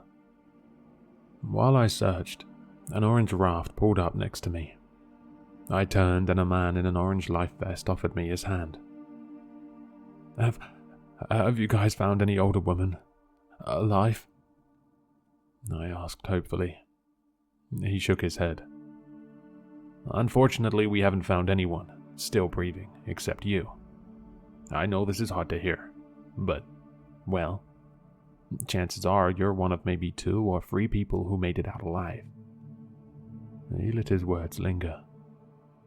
I thought about my mum, how she had wanted so desperately to hop inside that monster's mouth. It hurts to think about her being gone. But I knew that the rescuer was right. She probably hadn't even made it back down to Earth. "Are you hurt, son?" he asked. I don't know," I answered, accepting his help into the boat. "I think I hit my head before we fell." His next question shocked me and instantly put me on the defensive. "Do you remember what happened on the plane?" he asked in an authoritative tone, almost like he was a police officer and I was a suspect. It could have just been a genuine question, or a way to check if I had suffered any brain damage.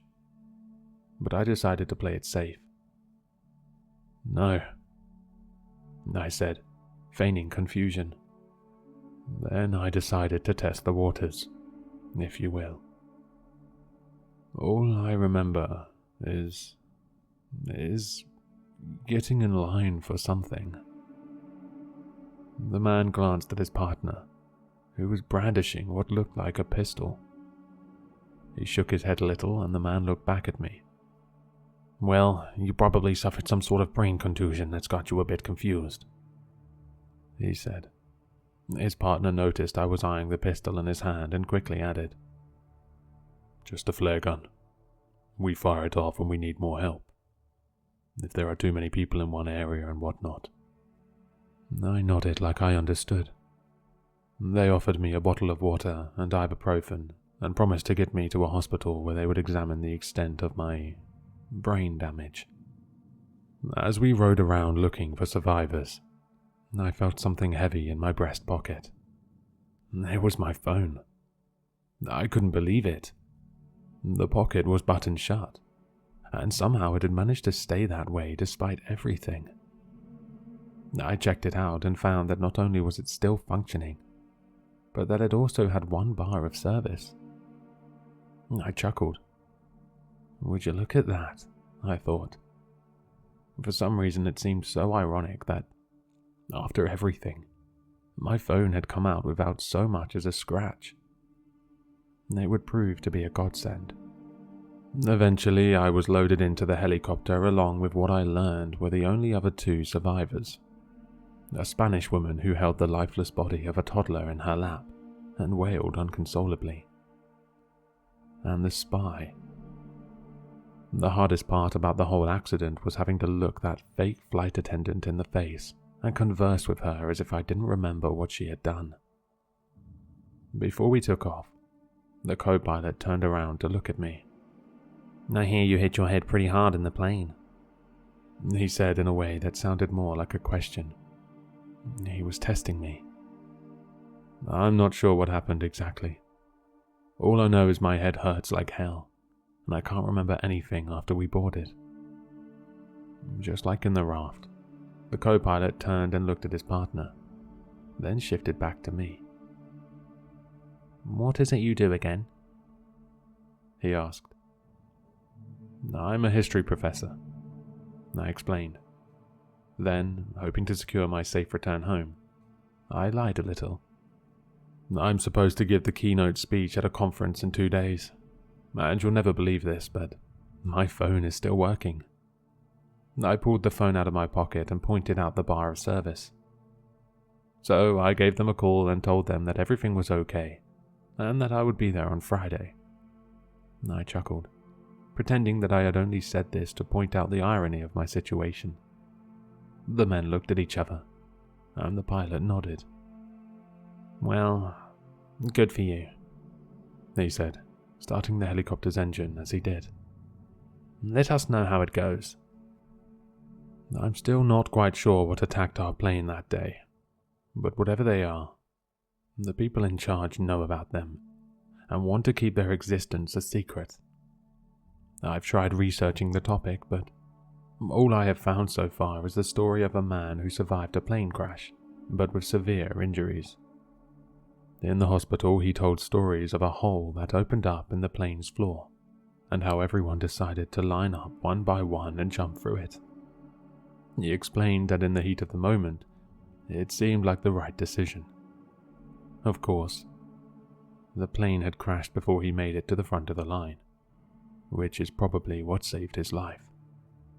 He kept talking about this, almost obsessively, until he died 3 days later from a seemingly unrelated heart attack. Why lie and cover up the existence of these creatures? Maybe they are aliens who struck a deal with the world leaders. Or maybe they are ancient inhabitants of Earth who require a human sacrifice in exchange for relative peace. Maybe the cover-up is just to keep people buying plane tickets. What I do know is that the United States military is aware of these things and continues to do nothing about them, except feed them more humans. And that makes me think that whoever they are strong enough to give the biggest war machine on Earth a run for its money. Thinking about it makes me shudder. Giant beasts, stronger than the military, hiding amongst the clouds. What happens when they decide to come down and pay us a visit? There is a reason why even with military-grade technology and a million different safety checks, planes still go down and even go missing. People need to know that these things are out there, and that by flying, they put themselves at their mercy. If they are unlucky enough to be attacked, there isn't anyone on Earth who can save them. Since coming back home, I have noticed people following me. Sometimes they are big men who trail me through the city in trench coats.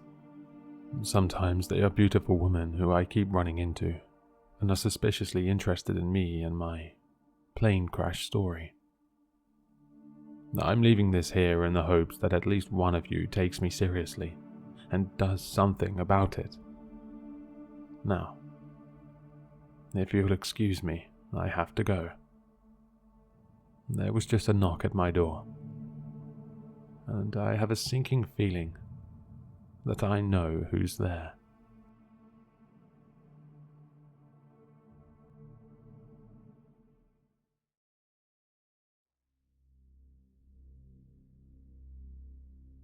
Watch me do Chinese water torture. Will I fall into psychosis? Yeah, you heard that right. I'm a content creator, and I decided to drip water on my head for 5 hours and live stream the entire thing. The things we do for money, huh? My friend Leslie here has restrained me, I said into the camera as the dripper hovered above me. My hands are handcuffed behind my back, my ankles are strapped to the chair, and I am completely unable to move. Leslie gave an awkward thumbs up at the camera.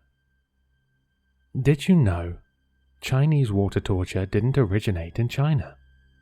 The earliest account is from 15th century Italy. There's also a creepy drawing from Sweden with it. Leslie, can you hold that up for them? Leslie held up the drawing I'd printed out from Wikipedia, of a murderer screaming as water dripped onto his head. I grinned into the camera. Apparently, if you do this long enough, you'll start hallucinating. 10 hours, and you'll go into psychosis. I don't believe it, but we'll find out, won't we? Leslie, do the honors. She reached up and turned the knob. A second later, I felt a cold, fat drop of water fall onto my scalp.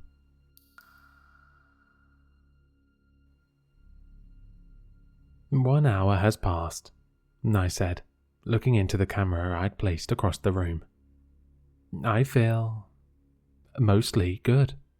The water was really annoying at first, but I've gotten used to it. I just wish I could dry off my face and get out of these handcuffs." The metal was biting into my wrists, and my left hand was asleep. But I was stuck, like an idiot. I had no backup plan. I had to wait for Leslie. 4 hours to go. Hour 2. This sucks. I nodded to my sweatshirt, which was soaked. I'm tired, I'm cold, and Another drop of water hit me on the head, oozing into my hair. The dripping isn't at regular intervals, and it's driving me crazy. I never know when the next one's coming. Sometimes it drips out one, then another right after. Sometimes it waits several minutes between drips. Sometimes I hear this little gurgling noise beforehand, and then I try to get ready for it. But somehow that makes it worse, you know? This still wasn't as bad as the frosting challenge I did last year. Don't ask. But it was starting to become very unfun. Maybe Dad was right. Maybe it was time for me to get a real job. 3 hours. I was cold, my wrists stung, and there was this pressure in my chest, a ball of anxiety as I waited for that next godforsaken drop of water to hit me. It was stupid. Logically, I knew that. It was just water. But the repetition and the irregularity of it was like listening to a ticking clock. A broken clock, out of rhythm, out of sync. Tick, tick, tock. Tock, tick, tick. Sometimes I heard a soft gurgling sound and my entire body would seize up. When the drop didn't come, I relaxed, only for a big fat one to hit me square on the head and slowly, never so slowly, trickle down my face. Then it would beat there, sticking to my chin for what felt like hours, until finally breaking free and splattering onto my already soaked sweatshirt. I'm not hallucinating or anything, I said, but I'm really stressed out. I can't remember the last time I was this stressed. I closed my eyes and let out an anguished sigh. And then I remembered. I was handcuffed to the chair, but I didn't need my hands to make a call. Hey, Google, I shouted in the direction of my phone, sitting on the kitchen counter. Call Leslie. She picked up after 2 rings. Hey, Charlie, everything okay? Relief flooded me. Suddenly, the handcuffs didn't hurt so much. The water dripping onto my face barely made me flinch. Yeah, sort of. I think I'm done with this whole water torture thing. Oh, already? It's that miserable, huh? Yeah, I'm freezing and sore, and I just don't think I can keep this up much longer. This one hit me on my cheek and slowly traveled down my neck like an icy finger. Can you come over and untie me, please? I'm afraid I can't do that. My stomach dropped. What? I asked with a nervous laugh. Why not? Silence. Leslie? A pause. Had the call disconnected? I glanced over at the counter. My phone wasn't there. What the? But then I remembered. Before setting up for the water torture, I'd left my phone charging upstairs. There's no way I'd actually talked to Leslie just now. I have to get out of here. I violently rocked my body back and forth, trying to move the chair underneath me. If I could just get my chair a foot forward, I'd be out of the water's range. With a grunt, I lurched forward, but the chair barely budged. 3.5 hours. I sat completely frozen in the chair. Drops of water slowly slid down my cheeks and onto my sweater, but I didn't even blink. I wouldn't let it get to me. Another drop. The 107th one since the hallucination. I'd been counting them to keep my concentration, and it was working. Here comes 108. I heard a creak. I froze, staring towards the hallway. but no sounds followed. I let out the breath I'd been holding and closed my eyes, trying to calm myself. Breathe in, breathe out. In less than 2 hours, Leslie will be here. I just have to make it until then. As I finished that thought, something cold poked against my spine. I froze as it slowly, carefully, made its way up my back. Tears burned my eyes as I resisted the urge to turn around. It's not real. It's not real. But it felt real. In my research of water torture, I'd read about an artist in New Zealand who'd done it as a part of some art exhibit. In the final hours, she said she felt the presence of her dead husband, stroking his finger up and down her back. But the cold finger slowly moving up my spine did not feel loving. I began to sob as it passed my shoulder blades, heading towards my neck.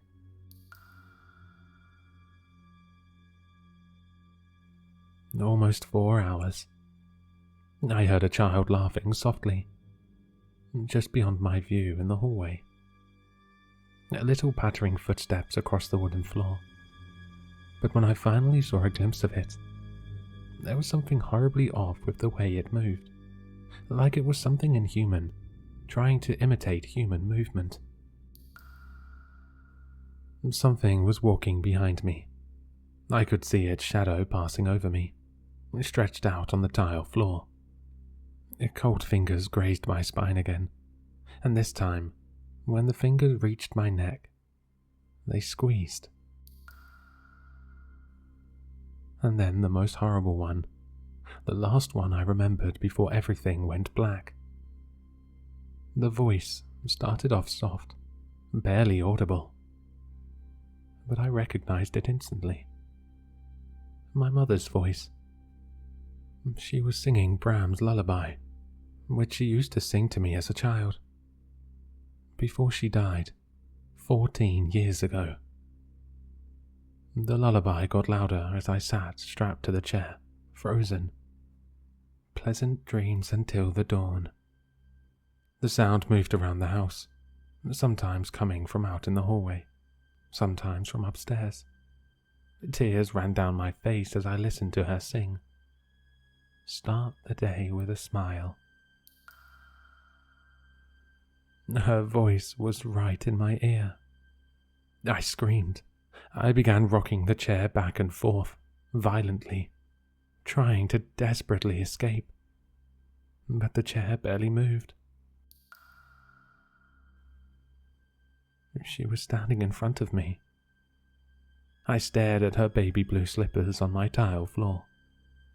My gaze slowly went up, across her white nightgown, towards the face I hadn't seen in 14 years.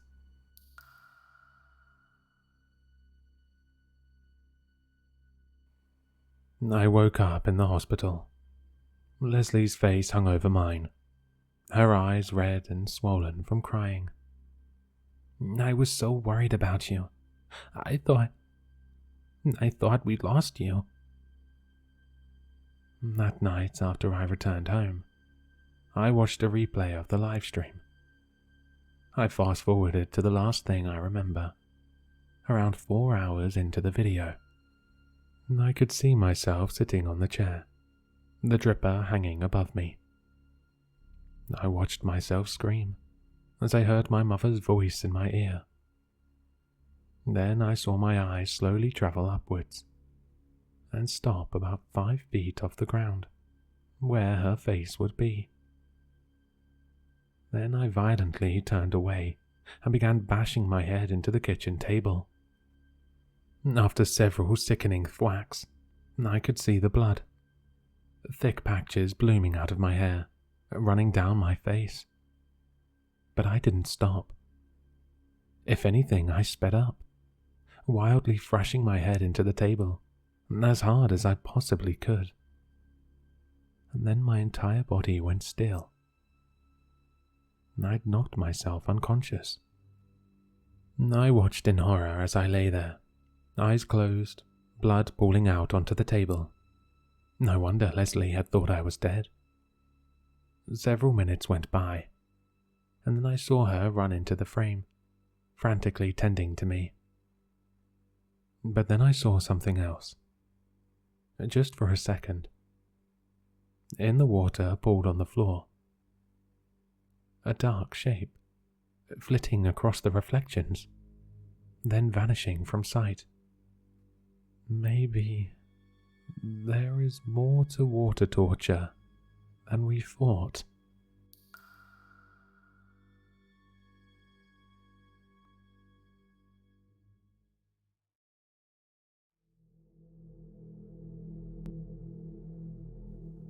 I work for a commercial cleaning company who specializes in cleaning run-down abandoned buildings and getting them ready for refurbishment.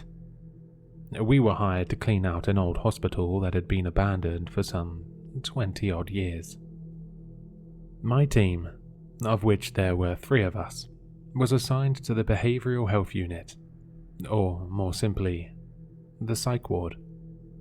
While I was clearing out rooms of dusty old linens and mattress pads, I found an old marble journal tucked under one of the pads.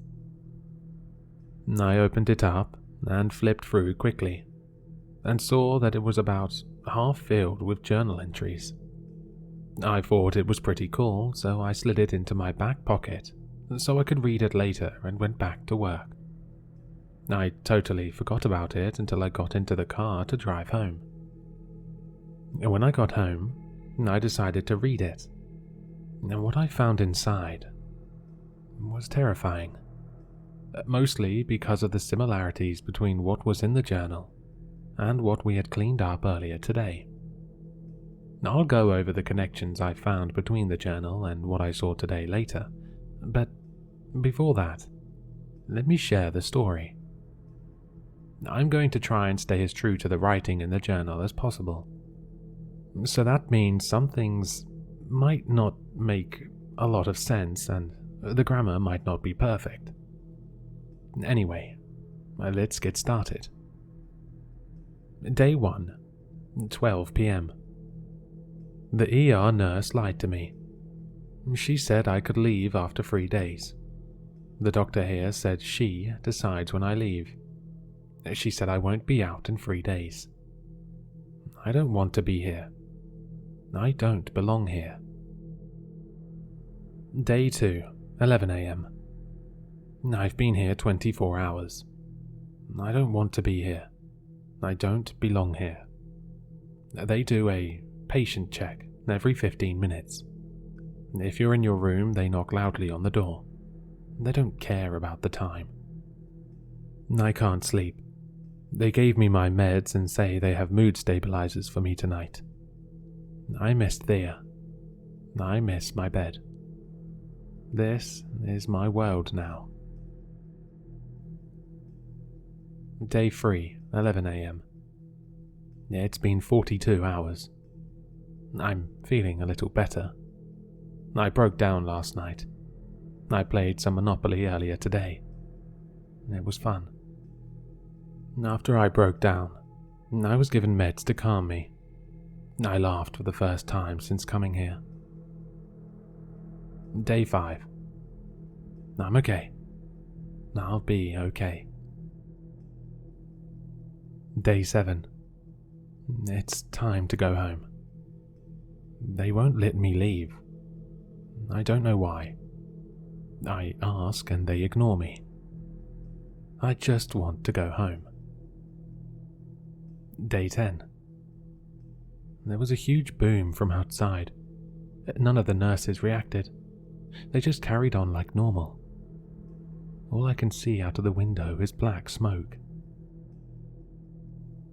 Day 14. We found a nurse in the hallway this morning. He was dead. We've been seeing less and less each day, but since we found him, we haven't seen anyone else. Day 27. There hasn't been a single nurse or doctor, or security, or anyone at all since we found the nurse in the hallway. The door knocking hasn't stopped though. Every 15 minutes, If a room door is closed, it will knock. Food still shows up. Meds still show up in the medicine window. Day 28. Gerald tried to jump through the window at the nurse station. Something we couldn't see stopped him and dragged him back out. He was dragged all the way to the quiet room. We hesitantly followed and watched as he was hauled up onto the slab bed. We watched the straps wrap themselves around him and tie him down. Then the room door slammed shut. That was this morning. It's almost lights out. We can still hear him screaming. Poor guy. I guess security is still here. Day 32. It's been over a month. We put the body of the nurse in Gerald's room, since he doesn't need it anymore. Gerald is still strapped down in the quiet room, still screaming. I don't know how. Out the window is just smoke. Large, roiling, jet-black columns of smoke, painting the sky a large swathe of uncolour. We're still fed. Don't know where it comes from, but it always shows up at the end of the hallway and wheels itself down to us. Day ? It's been a while. A lot has happened. A lot of the lights have stopped working. The knocking never does.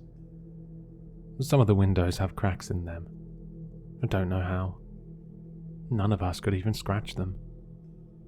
There is no more outside. It's just black. The smoke took over the sky weeks ago. I'm really not sure about the time. I haven't seen natural light since. We only know days because the lights, what few we have left, dim for a bit every few hours or so. The water stopped getting hot a few days ago. With the lights, the windows, and now the water, it's almost like this place is dying. Gerald stopped screaming eventually, still strapped down. We can still see him moving from time to time, so we know he's still alive. I don't know how he survives. But I do know that none of us want to piss off whatever thing he did. Day... I don't know. We have to get out of here. Doris went into her room and the door closed behind her. It wouldn't open. Something unseen dragged her to her bed and held her there. We watched as the bed then made itself with her in it. That wouldn't have been that bad. Except that when it was done, Doris was just a red smear between the sheets and the bed. There's not even a bulge where her body is. She's just gone. The door has stayed closed ever since.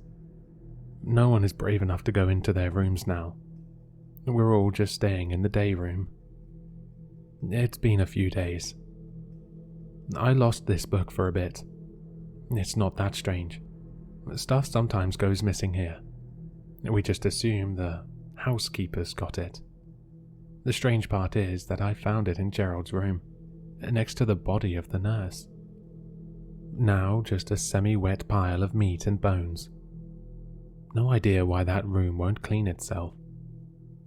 We've lost a couple other folks to housekeeping. That's what we call what happened to Doris. Maybe we'll try and look in Gerald's room for more stuff we lost. Day after last entry. It was a bad idea. The nurse wasn't dead. I don't know how it couldn't be. It was literally just a pile of meat and bones. And yet, we were in Gerald's room looking for lost stuff. Ron bumped into the nurse's body, and it jumped at him. It dug its bony fingers into his neck, a wet, squelching noise accompanying its every movement. Ron's strangled, gurgled scream quickly stopped. I'm ashamed to say we ran. We left him there, with the nurse thing still digging away at his neck. We closed and barricaded the door. I don't know anymore. It's been a few days. I can still hear the nurse thing moving around in Gerald's room. Every now and then we hear a wet slap against the door. The flies are terrible. Clark got taken by housekeeping. A window broke out of nowhere. It just shattered. Some smoke came in, just a little, like a creeping miasma. It slithered its way across the ceiling and just sat there. We used a table to block the window and keep any more smoke from getting in. Now we're just watching it. Who cares? We need to leave. Jenny decided to touch the smoke. It grabbed her.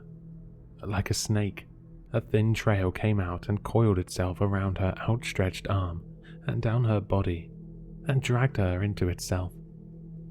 It's unthinkable how such little smoke consumed someone whole. I say consumed, because that's what it did. It ate her. Not all at once and not quickly. We tried to save her, tried to drag her back down to us. Even with all of us pulling, we couldn't get her to budge. I think I heard something of hers pop or break or dislocate when we were pulling, but we couldn't save her. So we had to watch.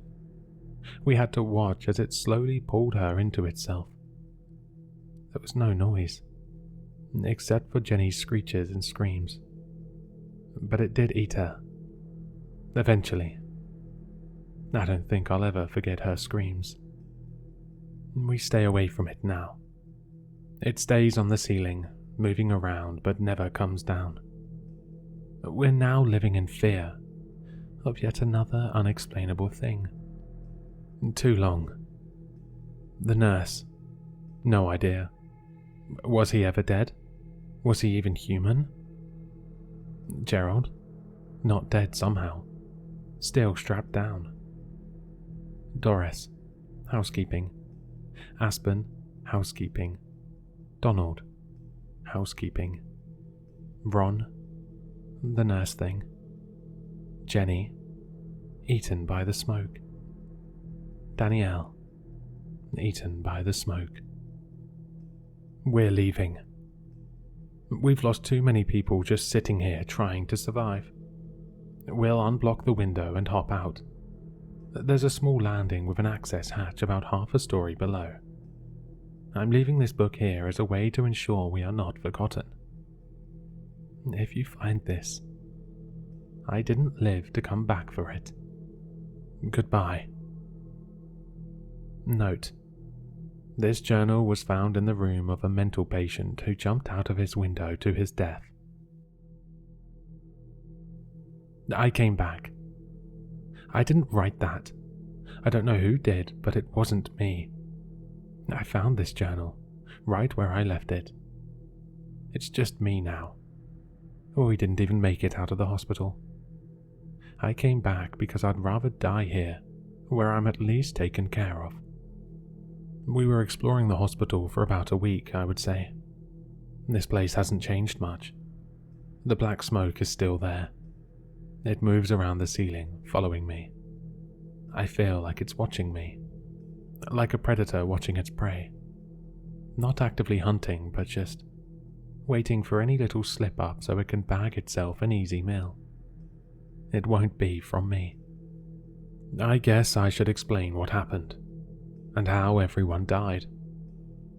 When we left, there was still 6 of us. Me, Julie, Richard, Alberto, Gwen, and Ray. I don't know what we expected to find when we left, but there was no way for us to guess what we saw. Just woke up from a nap. Something more is going on. I took a nap after writing the last page. When I woke up, I saw it was completely scribbled out. I didn't do that. I guess something didn't like what I had to say. I can't remember what I wrote, honestly. I can't really remember most of yesterday. This place hurts to be in, hurts to think about. It just hurts. Good news though, the food still shows up. It's been 2 days. I guess I'll try to write down what happened when I left. Outside the window was a small drop down to an access hatch. We quickly filed out and fell down. I couldn't help but notice no more smoke made its way through the window. Even now, sitting here writing this, I don't have the window blocked. It doesn't make much of a difference if I'm honest. There is no weather, no wind. Everything is still. I don't hear any animals or bugs. No cars, no people. Nothing. Just silence. The world is empty. Back to what happened. We hopped down to the access hatch. We managed to open it and drop down into the floor below.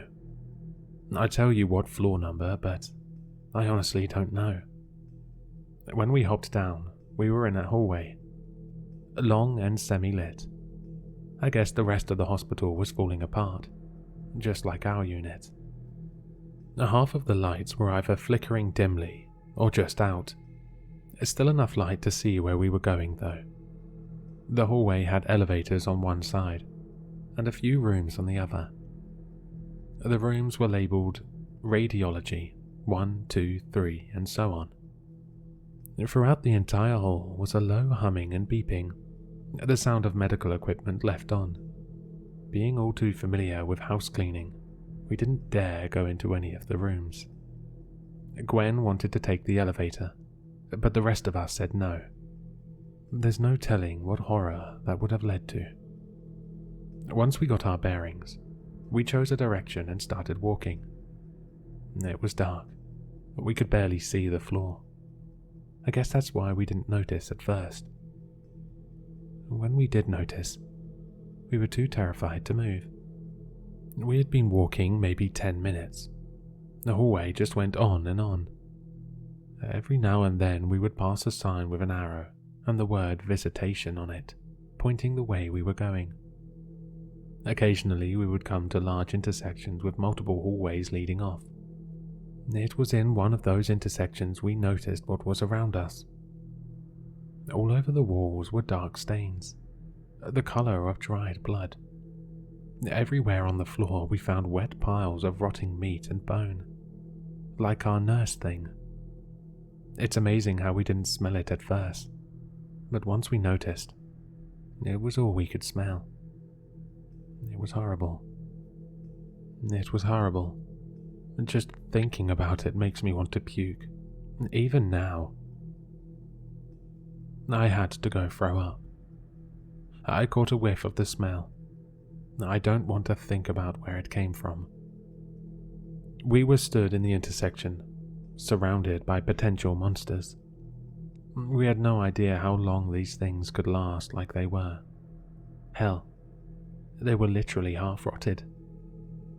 Once we found our nerves, we decided to move on. It's honestly a miracle we hadn't bumped into a pile before then. Our luck couldn't last forever, though. In the dark confines of a particularly tight hallway, Richard lost his balance and ended up stumbling on a meat pile. It instantly rose up and swallowed him, more an amorphous blob of meat and bone than anything resembling the human form. His scream was quick but loud enough to wake the dead. Unfortunately, I don't say that as an expression. Apparently, noise also sets them off. 2 more of the meat blobs suddenly launched themselves at the closest person. Julie was gone in an instant, the blobs fully enclosing her before she could even scream. Richard was a bit slower. We watched as whatever bones the blob had forced their way into and through him, a long bone through his neck. What looked like maybe fingers digging into his gut. A couple ribs into his thigh, on and on. We watched in horror for what felt like hours, too scared to move, when he finally stopped moving, and we managed to collect our senses and run. Gwen. A few days later, we had moved a few floors down via the staircase. We were never able to take just one the entire way. There was always a blockage forcing us out into the hospital proper. Through more halls and rooms we weren't sure we would make it out of. Gwen was leading us through a hall. She took a turn, and all we heard was the faintest squeak, and then nothing. We waited around the corner for a while, before carefully peeking our heads out. About a foot from where the wall turns was a massive wall of the black smoke, floor to ceiling, wall to wall. There was no way through. Gwen must have walked right into it, gone before she even realized it. Poor girl. Ray. Ray had the worst fate of anyone, except maybe Gerald. Ray was leading the remains of our group, just Alberto, myself, and Ray, through the kitchen. This was about a day after Gwen. As we were walking through the kitchen, past stoves and burners and rotten food, Ray saw something on the counter. I still don't know what, and reached for it. His hand was cut in half, all 4 fingers gone at the knuckles. Next, the skin on his arm was peeled off, like skin on a fish. He watched his arm get sliced into small sections, unable to move. Alberto and I tried pulling him away, but we couldn't. After his arm, Ray was haphazardly thrown onto the counter, and the rest of his body was cut up, prepared like meat at a butcher shop. I saw a few pieces get flung into a pot on the stove before Alberto and I ran away while the cooks went to work on the rest of Ray. I skipped my meals for the next few days after I got back, just in case. Alberto was just unlucky. After what happened to Ray, we decided to just go back to our unit. It was all too much. Alberto and I quickly backtracked. A few days later, we found a stairwell that said 2BHU/Psych. We were almost back. Running up the stairs, Alberto didn't notice a blob on the next step up. Stepped right on it. Of course, it launched itself at him. It ended up tackling Alberto over the railing and down into the empty central column of the stairwell. They fell, Alberto and the blob. They fell what must have been 10 stories. Of course, we couldn't have been that high up. I watched them tumble down, the blob ripping chunks out of Alberto. Then I noticed what was at the bottom. A roiling, bubbling, almost boiling pool of the black smoke, all the way down. Alberto and the blob were plummeting towards it. Alberto fell in quietly. The meat blob fell in and everything was the opposite of silence. How I got back. I guess these things don't like each other. When the meat blob fell into the black smoke, at first there was a blinding light.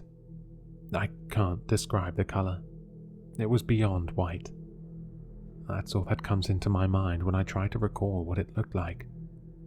And beyond white is the best I can do. With the light came the noise. Deafening. The sound of flies buzzing so loud, I couldn't hear myself scream. I was lucky to open my eyes quickly enough to see the black smoke rocketing up towards me. I quickly threw myself back against the wall as the black smoke shot up past me and continued on upwards, filling the central column. I admit it took me longer than I'm proud of to regain control of myself. The light, the noise, the powerful wind from the rush of smoke. It was almost too much. I felt the smoke glaring at me. It was angry. It wanted to eat. But it was hurt. If I was more of an action hero, I would maybe do something with that information.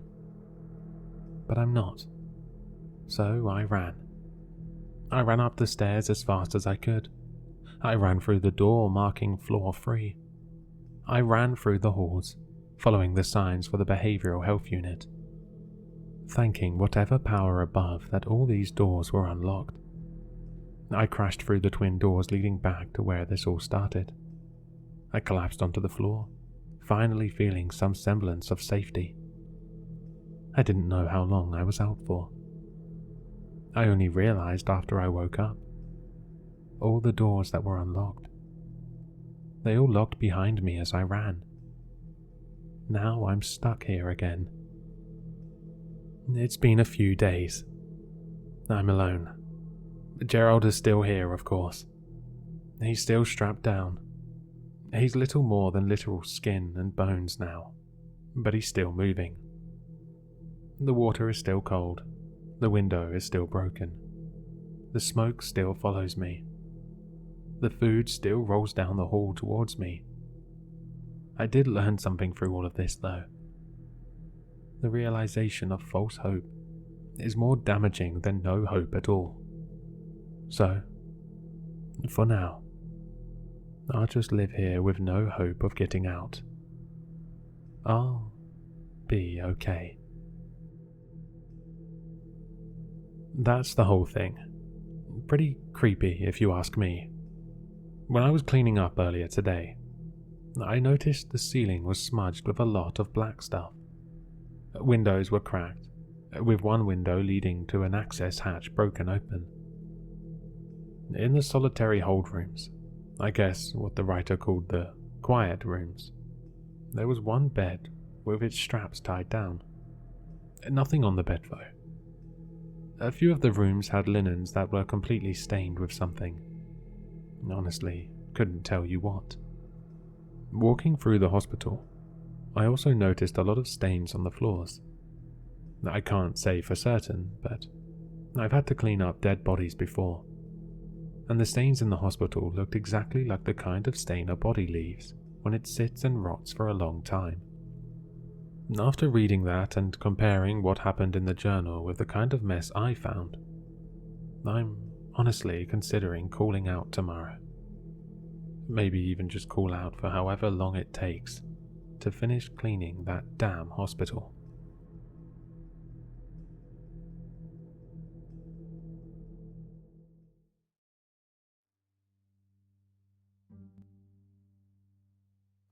By now, you've probably heard of the popular TV show that portrays the Cordyceps fungus infecting humans and turning them into zombie-like creatures. But let me tell you, the real-life scenario is much more terrifying. I work in a lab that specializes in plant and fungi experimentation. Our primary focus is on developing new drugs for the pharmaceutical industry, including everything from anti-aging remedies to creating the next blue pill. However, we also received significant funding from the Defensive Department, and their research requirements are much more sinister. How are the new test subjects doing? Stephen, our lab supervisor, asked as he approached me, carrying a clipboard. He gestured towards the 8 test rooms in front of us. Number 4 looks promising, and I think 6 and 7 are starting to show signs, I said, looking up from my workstation. Inside the 8 test rooms were 5 men and 2 women, 1 in each room, plus a single empty room. It was left empty after a rogue chimpanzee from the earlier phase experiments had managed to escape its cage and break the pass-through window, which is used to transfer materials and instruments between sterile and non-sterile rooms. Stephen nodded, a look of excitement on his face. Excellent. We're getting closer. In the cages, test subject 1, 2, 3, and 5 appeared to be behaving somewhat normally, pacing their small 8x8 cage, or talking to themselves. However, test subject 4 had remained motionless now for about 2 hours, lying on his side, with his back to us, with his chest rises and falls his only movement. Meanwhile, test subjects 6 and 7 had recently become lethargic, barely responding to the electric shocks administered to their enclosure. All of the test subjects had been exposed to a variety of chemically altered Cordyceps fungus. Typically, Cordyceps cannot infect humans due to our higher internal temperatures, among other factors. However, by modifying the fungus's genetic makeup, we were close to changing that. Let's keep a close eye on those three. Report back to me if there are any updates. Will do, I replied. With that, Stephen left the room and I returned to monitoring the test subjects' vitals on the screens. Interestingly, subjects 4, 6, and 7 had significantly elevated heart rates, almost 50% higher than the others. Additionally, their endorphin levels, their body's natural painkillers, were unusually high, indicating that they were experiencing intense pain, despite showing none of the typical outward signs. What do you make of this? I asked my lab partner, Mike, while pointing to the screen with my pen. He looked over the vitals on my screen. It looks like they are in intense pain. Those sorts of levels would be what I would expect to see if someone was on fire, he said dryly. Yes, that's what it looks like to me as well, I replied. Our test subjects were some of the worst criminals our government had locked up. The advantage of working for the Defense Department, especially where we required human subjects, was there was no shortage of forgotten criminals, terrorists, murderers, and other violent offenders. These individuals were typically housed in maximum security prisons and were serving lengthy sentences, often for life. While the use of human subjects in scientific experiments is controversial and subject to strict ethical guidelines, the Defense Department saw the need to conduct these tests outside the normal guidelines. Therefore, the rules no longer applied, and we had the green light to do whatever we needed to get the result. Let's do a blood test and see if the troponin levels have increased on subject 4, 6, and 7, I said to Mike. Mike nodded and left his seat to get dressed in his hazmat suit. With the heart rate and endorphin levels so extremely elevated, I thought it could be possible that the Cordyceps is already spreading through the test subjects, paralyzing them while simultaneously causing immense pain. If my theory was right, then not only will we have successfully managed to infect the first ever human with Cordyceps, but it would have taken effect within 3 hours of exposure. Cordyceps is a type of parasitic fungus that primarily infects ants, as well as other insects such as beetles and caterpillars. The infection process begins when a spore of the Cordyceps fungus lands on the exoskeleton of an ant. Once the spore is attached to the ant, it begins to grow long, branching filaments that penetrate the ant's exoskeleton and start to invade its body. As the fungus grows, it releases chemicals that alter the ant's behavior, causing it to become disoriented and leave its colony. The fungus continues to grow inside the ant's body, eventually replacing its organs and tissues with a mass of fungal cells. We are not stupid. We know exactly why the Defense Department would want to, essentially, weaponize this. We do this because we are scientists, and pushing the boundaries of human knowledge in further understanding the world around us is fundamental to our role. Now fully suited up, Mike entered the first test subject's room, number 4, and activated the cage squeeze function. The cage started to close in on the test subject, squeezing in front and back. The process meant Mike could get up close to the test subject without risk to himself. But just as the cage closed in tight, locking the subject in place, his skin burst from multiple areas, and sharp dagger-like spores fired out in all directions. Panicking, Mike turned and ran for the door he just came through. I reached for the emergency lockdown button to prevent him from leaving, and hit it a second too late. Mike ran out into the connecting corridor, screaming in pain. Some of the spores had penetrated his suit and were now drilling their way into his body. As Mike screamed and clawed at the holes, ripping his hazmat suit while trying to grab them out. I activated the alarms and locked down my door as Mike thrashed about in the corridor. A few minutes later, I heard security come running down the hall and yell at Mike to get down, but he was in too much pain to respond. The security guards continued to yell at Mike, tasers drawn, when Mike suddenly started running at them. Without flinching, both security guards tasered Mike, dropping him onto the floor. They then slowly approached him to restrain him, when suddenly, Mike's body tore open and fired out more dagger-like spores. "Impossible," I yelled at the camera as I watched both guards get hit by the spores. The Cordyceps had multiplied and spread within minutes.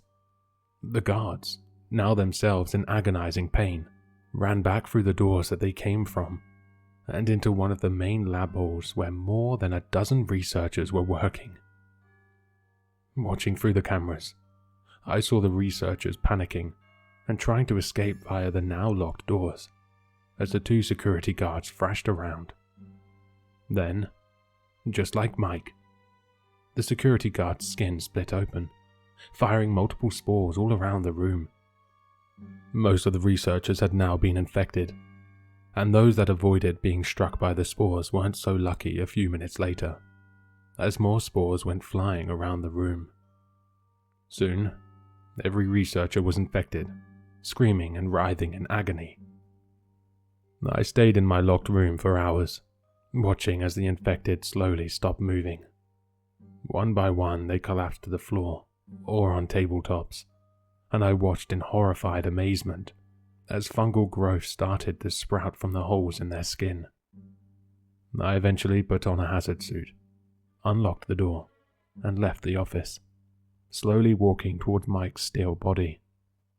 By now, he was covered in fungal stalks and mushroom-like growths, and one had even grown right through his eye socket, popping his eyeball out to the side. But that wasn't the worst thing. The worst thing was his other eye, which was fixated on me, had an expression of sheer terror and agony. He was alive, paralyzed, and appeared to be feeling every horrifying moment as the Cordyceps slowly dissolved his internal organs and replaced them with fungal growths. "I'm sorry, Mike," I whispered, genuinely upset at his predicament. Mike was a good guy, but I knew I couldn't help him. The Cordyceps was devouring his internal organs as he lay there. So, I did what any good scientist would do. I carefully took a sample of the growth from his eye socket and a blood sample. I then carefully attached a mobile heart rate monitor to his arm through one of the ripped holes Mike had made earlier, and then slowly backed away, back into the secure room, locked the doors, and awaited my rescue. The data I could get from Mike would no doubt prove invaluable for our next attempt. So here I wait. It has taken longer than I thought to be rescued. It has now been about 60 hours since Mike got infected. The bodies are now unrecognizable lumps of fungal growths, and Mike's heart finally stopped registering a pulse around 15 hours ago, which means he was alive for 2 whole days after the infection. He did have multiple heart attacks during that time, no doubt from the pain of different organs turning to slush, but somehow he was kept alive. I have tried the internal lines multiple times, but no one is answering. It's probably a security protocol I am unaware of, and I can't see the cameras outside this part of the facility, but I am sure they are just taking extreme precautions. After all, the last thing anyone would want is for this to escape the lab. But I'm sure everything is fine. At least, I hope it is.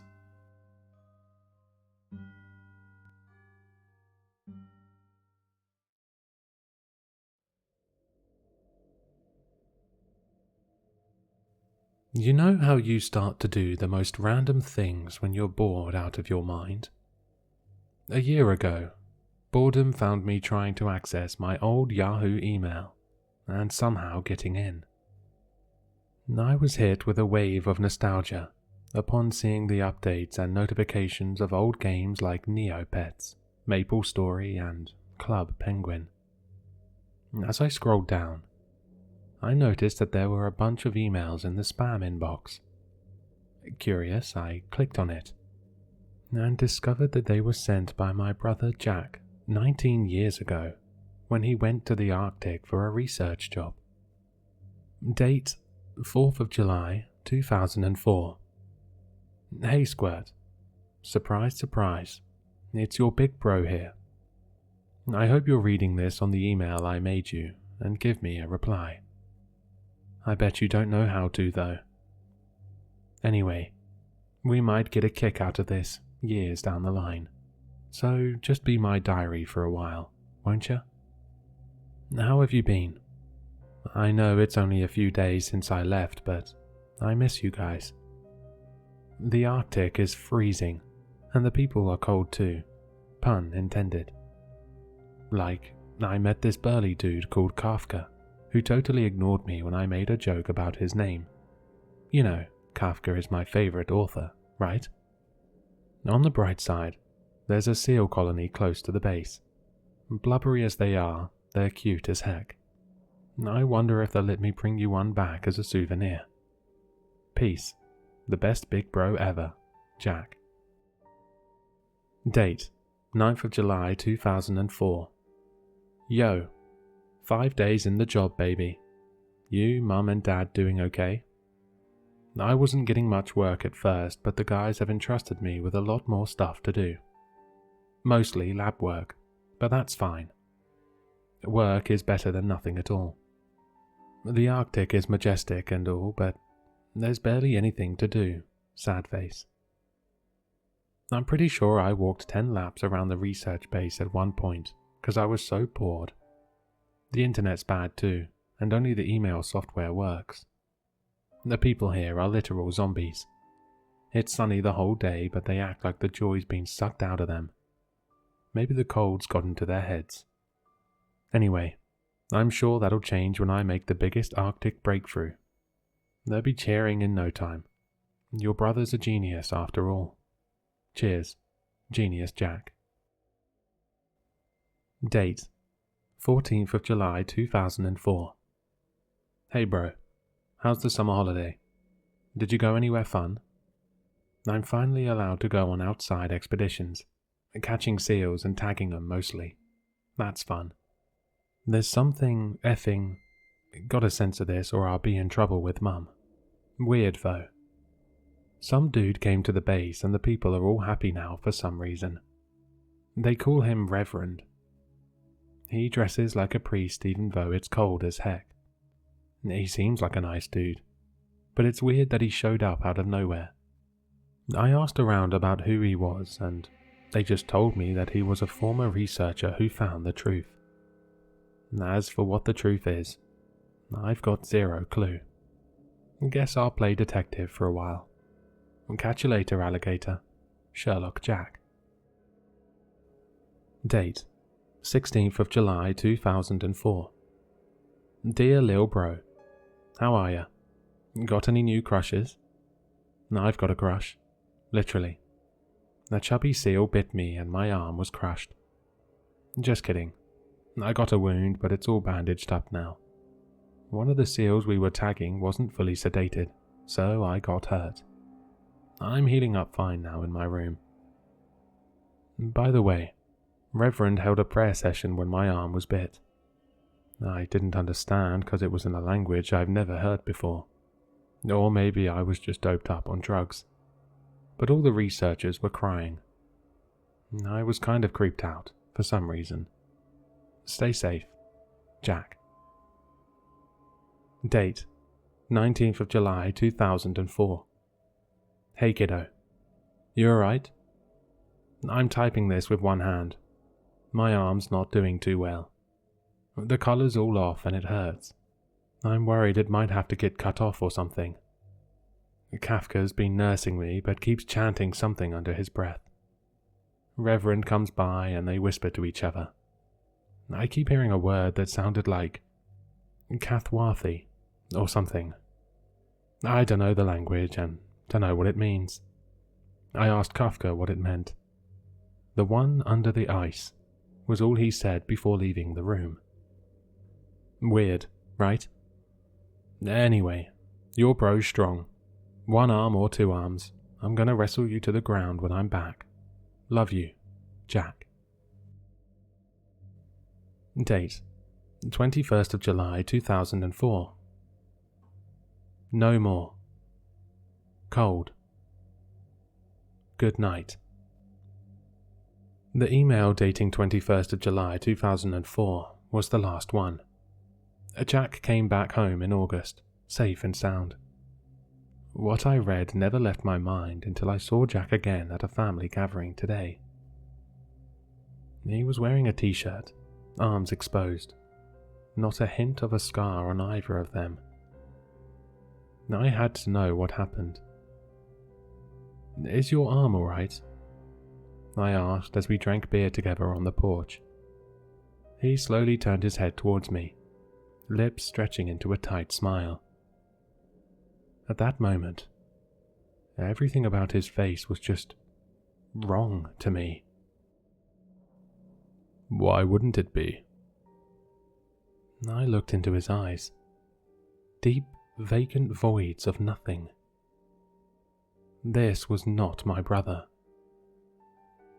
I forced a chuckle. It's really sunny today. Aren't you worried about sunburn? You used to get that a lot. He's expressionless and silent for a moment, eyes boring into mine, as if probing for something. I didn't realize that I was holding my breath until his features snapped back into a cold smile. I've missed you, little brother.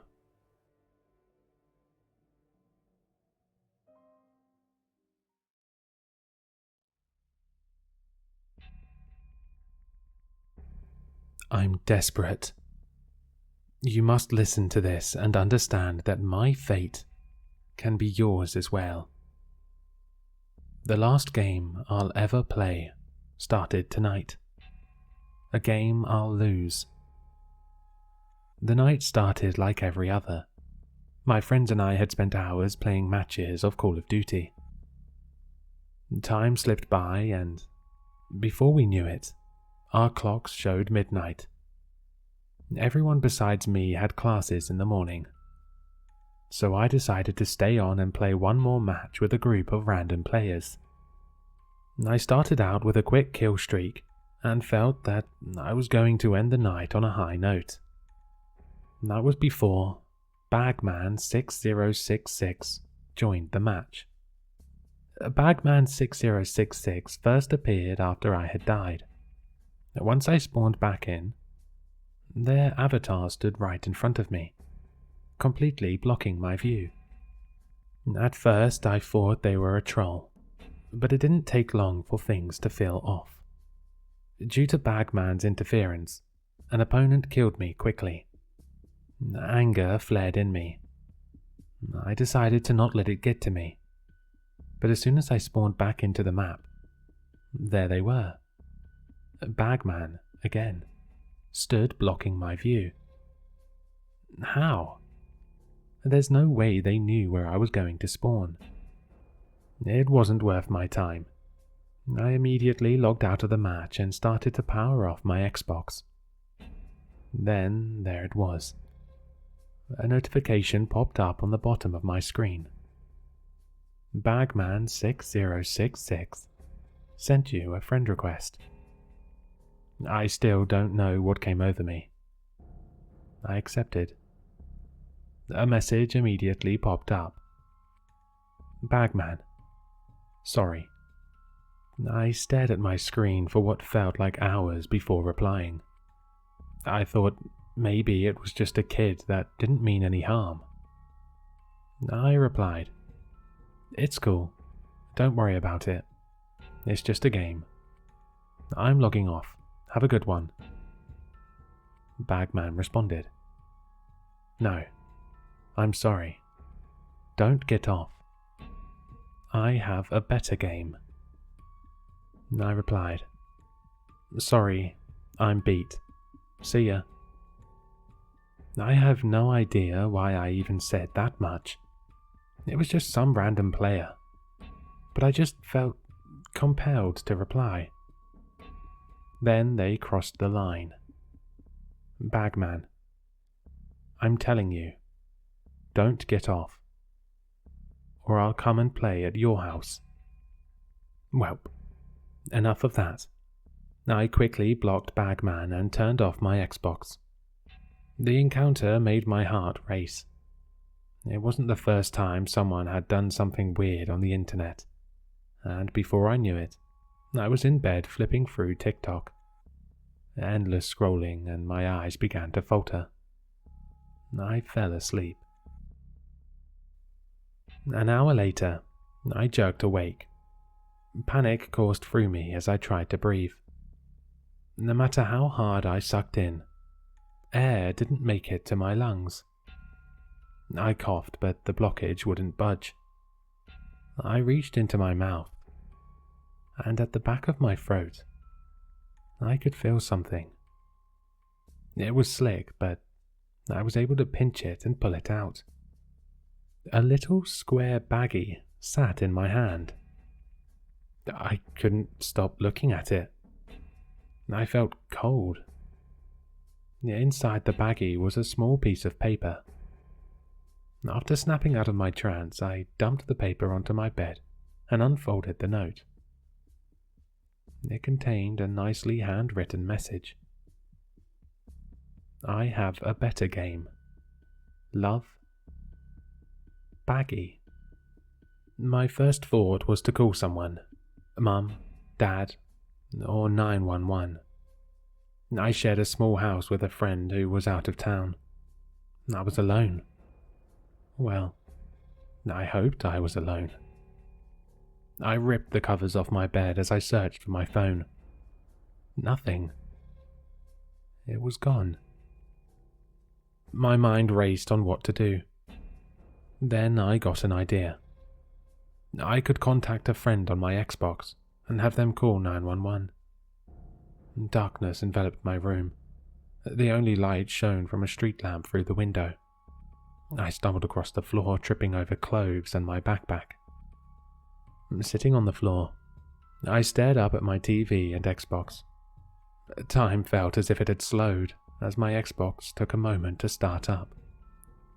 I quickly flipped to my friends list. No. Everyone was deleted. Only Bagman 6066 was listed.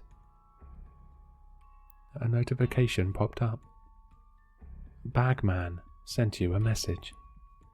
Sorry. A flutter of footsteps sounded outside my bedroom. I ran to make sure the door was locked. My heart felt like it was skipping beats at this point. I'm hyperventilating. Another group of footsteps rang out, stopped outside my door. I looked back at my TV. Bagman 6066. That's me. I'll stay in the hallway if you will play a game with me. Oh, okay, I'll play, I said. The words poured from my mouth like syrup. My body tensed. A new message. Bagman 6066. Yay. This game is called Full of Baggies. My mind went back to when I had pulled the baggie from my throat. I felt lightheaded. Bagman sent another message. Good. You remember the first baggie. Look under your bed. You'll need what's under there. You have 2 minutes to find the next baggie. Once you find it, read out loud the message. Good luck. The light from the TV illuminated my path back to the bed. I kneeled down and looked underneath. I prepared myself to be grabbed. But all that laid there was a shiny grey box cutter. I took it and looked at it in my open palm. Why would I need this? Then I noticed it. About 4 inches up my right forearm was a raised section in my skin. The shape was rectangle. I ran my finger over it. The thing under my skin felt flimsy. Felt like plastic. A baggie. My door started shaking before whatever was outside started banging on it. I dropped the box cutter. Damn. Had it been 2 minutes? I grabbed the box cutter from the floor. My left hand shook as I held the razor blade an inch above my arm. I slid the blade across the raised area in my skin. Blood immediately made its warm presence known as it ran and poured onto the floor. I could see the plastic of the baggie. I dug my fingers into the incision and took it out. Nausea won, and I threw up onto my bed. The baggie was slippery from my blood. I finally got the piece of paper out and read it. What gets bigger the more you take away? I said the message out loud. The banging at my door stopped. I looked at my TV. New message. Bagman. Beginner's luck. You have another 2 minutes for round 2. I thought about the question on the note. I had heard the riddle before. Holes. Holes get bigger the more you take away. I knew I had to hurry. I searched my arms. Nothing. I looked at my legs. Nothing there. I pulled off my shirt and searched my stomach and chest. Still nothing. I began to run my hands on my sides. And then I felt it. On my left side, right above my hip. I could feel what felt like a group of tiny holes. Each hole felt like it had a sharp or pointy thing sticking out of it.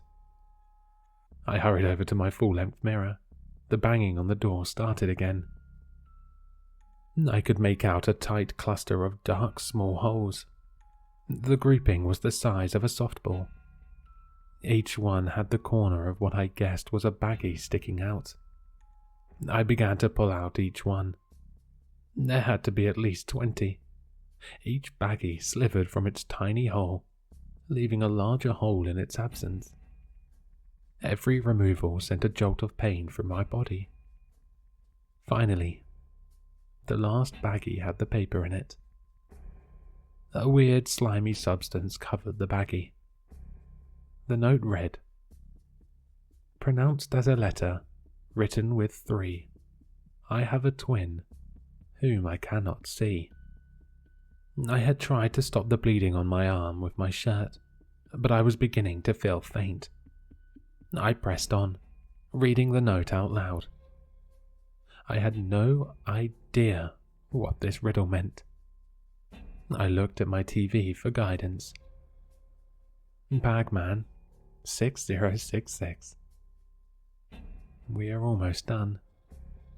I'm getting lonely out here in the hallway. I could hear a voice from outside the door.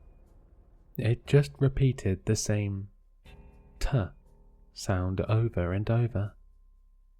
The voice almost sounded distorted or digital. Then the banging started again. Bagman 6066 hadn't given any time limit this time, and I was at a loss on where the next baggie would be. Then my right eye twitched. I immediately got the burning sensation that you get when something is stuck on your eyeball. Instinct made me rub my eye, and I could feel something sharp poking the back of my eyelid. I looked into the mirror, peeling my wounded eye open. Redness and inflammation made my eye hurt even more. At the top, I could see the next baggie. The corner stuck out of my eye, right above the iris. I sat on the floor, I was ready to give up. I knew as I pulled the baggie out, the incision in my eye would grow. The thought made my skin crawl. I heard the click of my door unlocking and the doorknob beginning to turn. Please, please, I'll do it, I yelled. I used my left hand to pull my eyelids apart before pinching the baggie with my right eye. I began to pull. The baggie slowly slid out as its thin edges sliced through the white of my eyeball. Blood filled my eye, making it hard to see. I tried to go as slow as I could. A bang on the door made me jump, jerking the baggie free from my eye, which felt like it almost pulled from the socket. Pain seared my eye. My whole body trembled.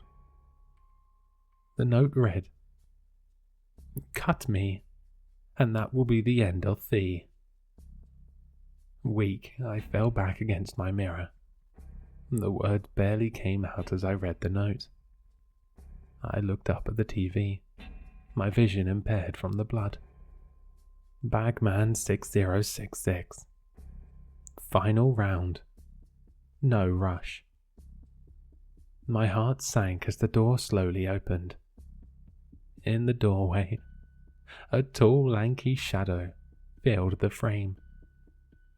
No details could be made out as the silhouette watched. A painful groan came from the shadow. As I lifted my head to look at the thing in the hallway, I could feel the skin around my throat stretch against something. My hand shot to my neck. Under the skin of my throat, I could feel what had to be 3 baggies. This was it. A dead end. I was either going to kill myself, or that thing was coming in to get me. I couldn't do it. I left the box cutter laying by my bed and crawled towards my Xbox controller. I figured the thing would stop me, but it never moved as I typed this message to all of you.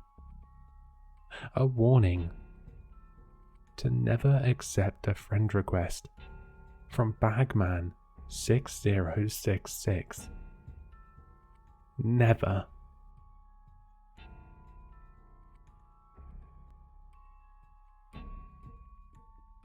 Hello, Sinister listeners. If you've enjoyed this story, then you'll find all the author's information in the description below. For more content, be sure to like, comment, and subscribe to succumb to the sinister.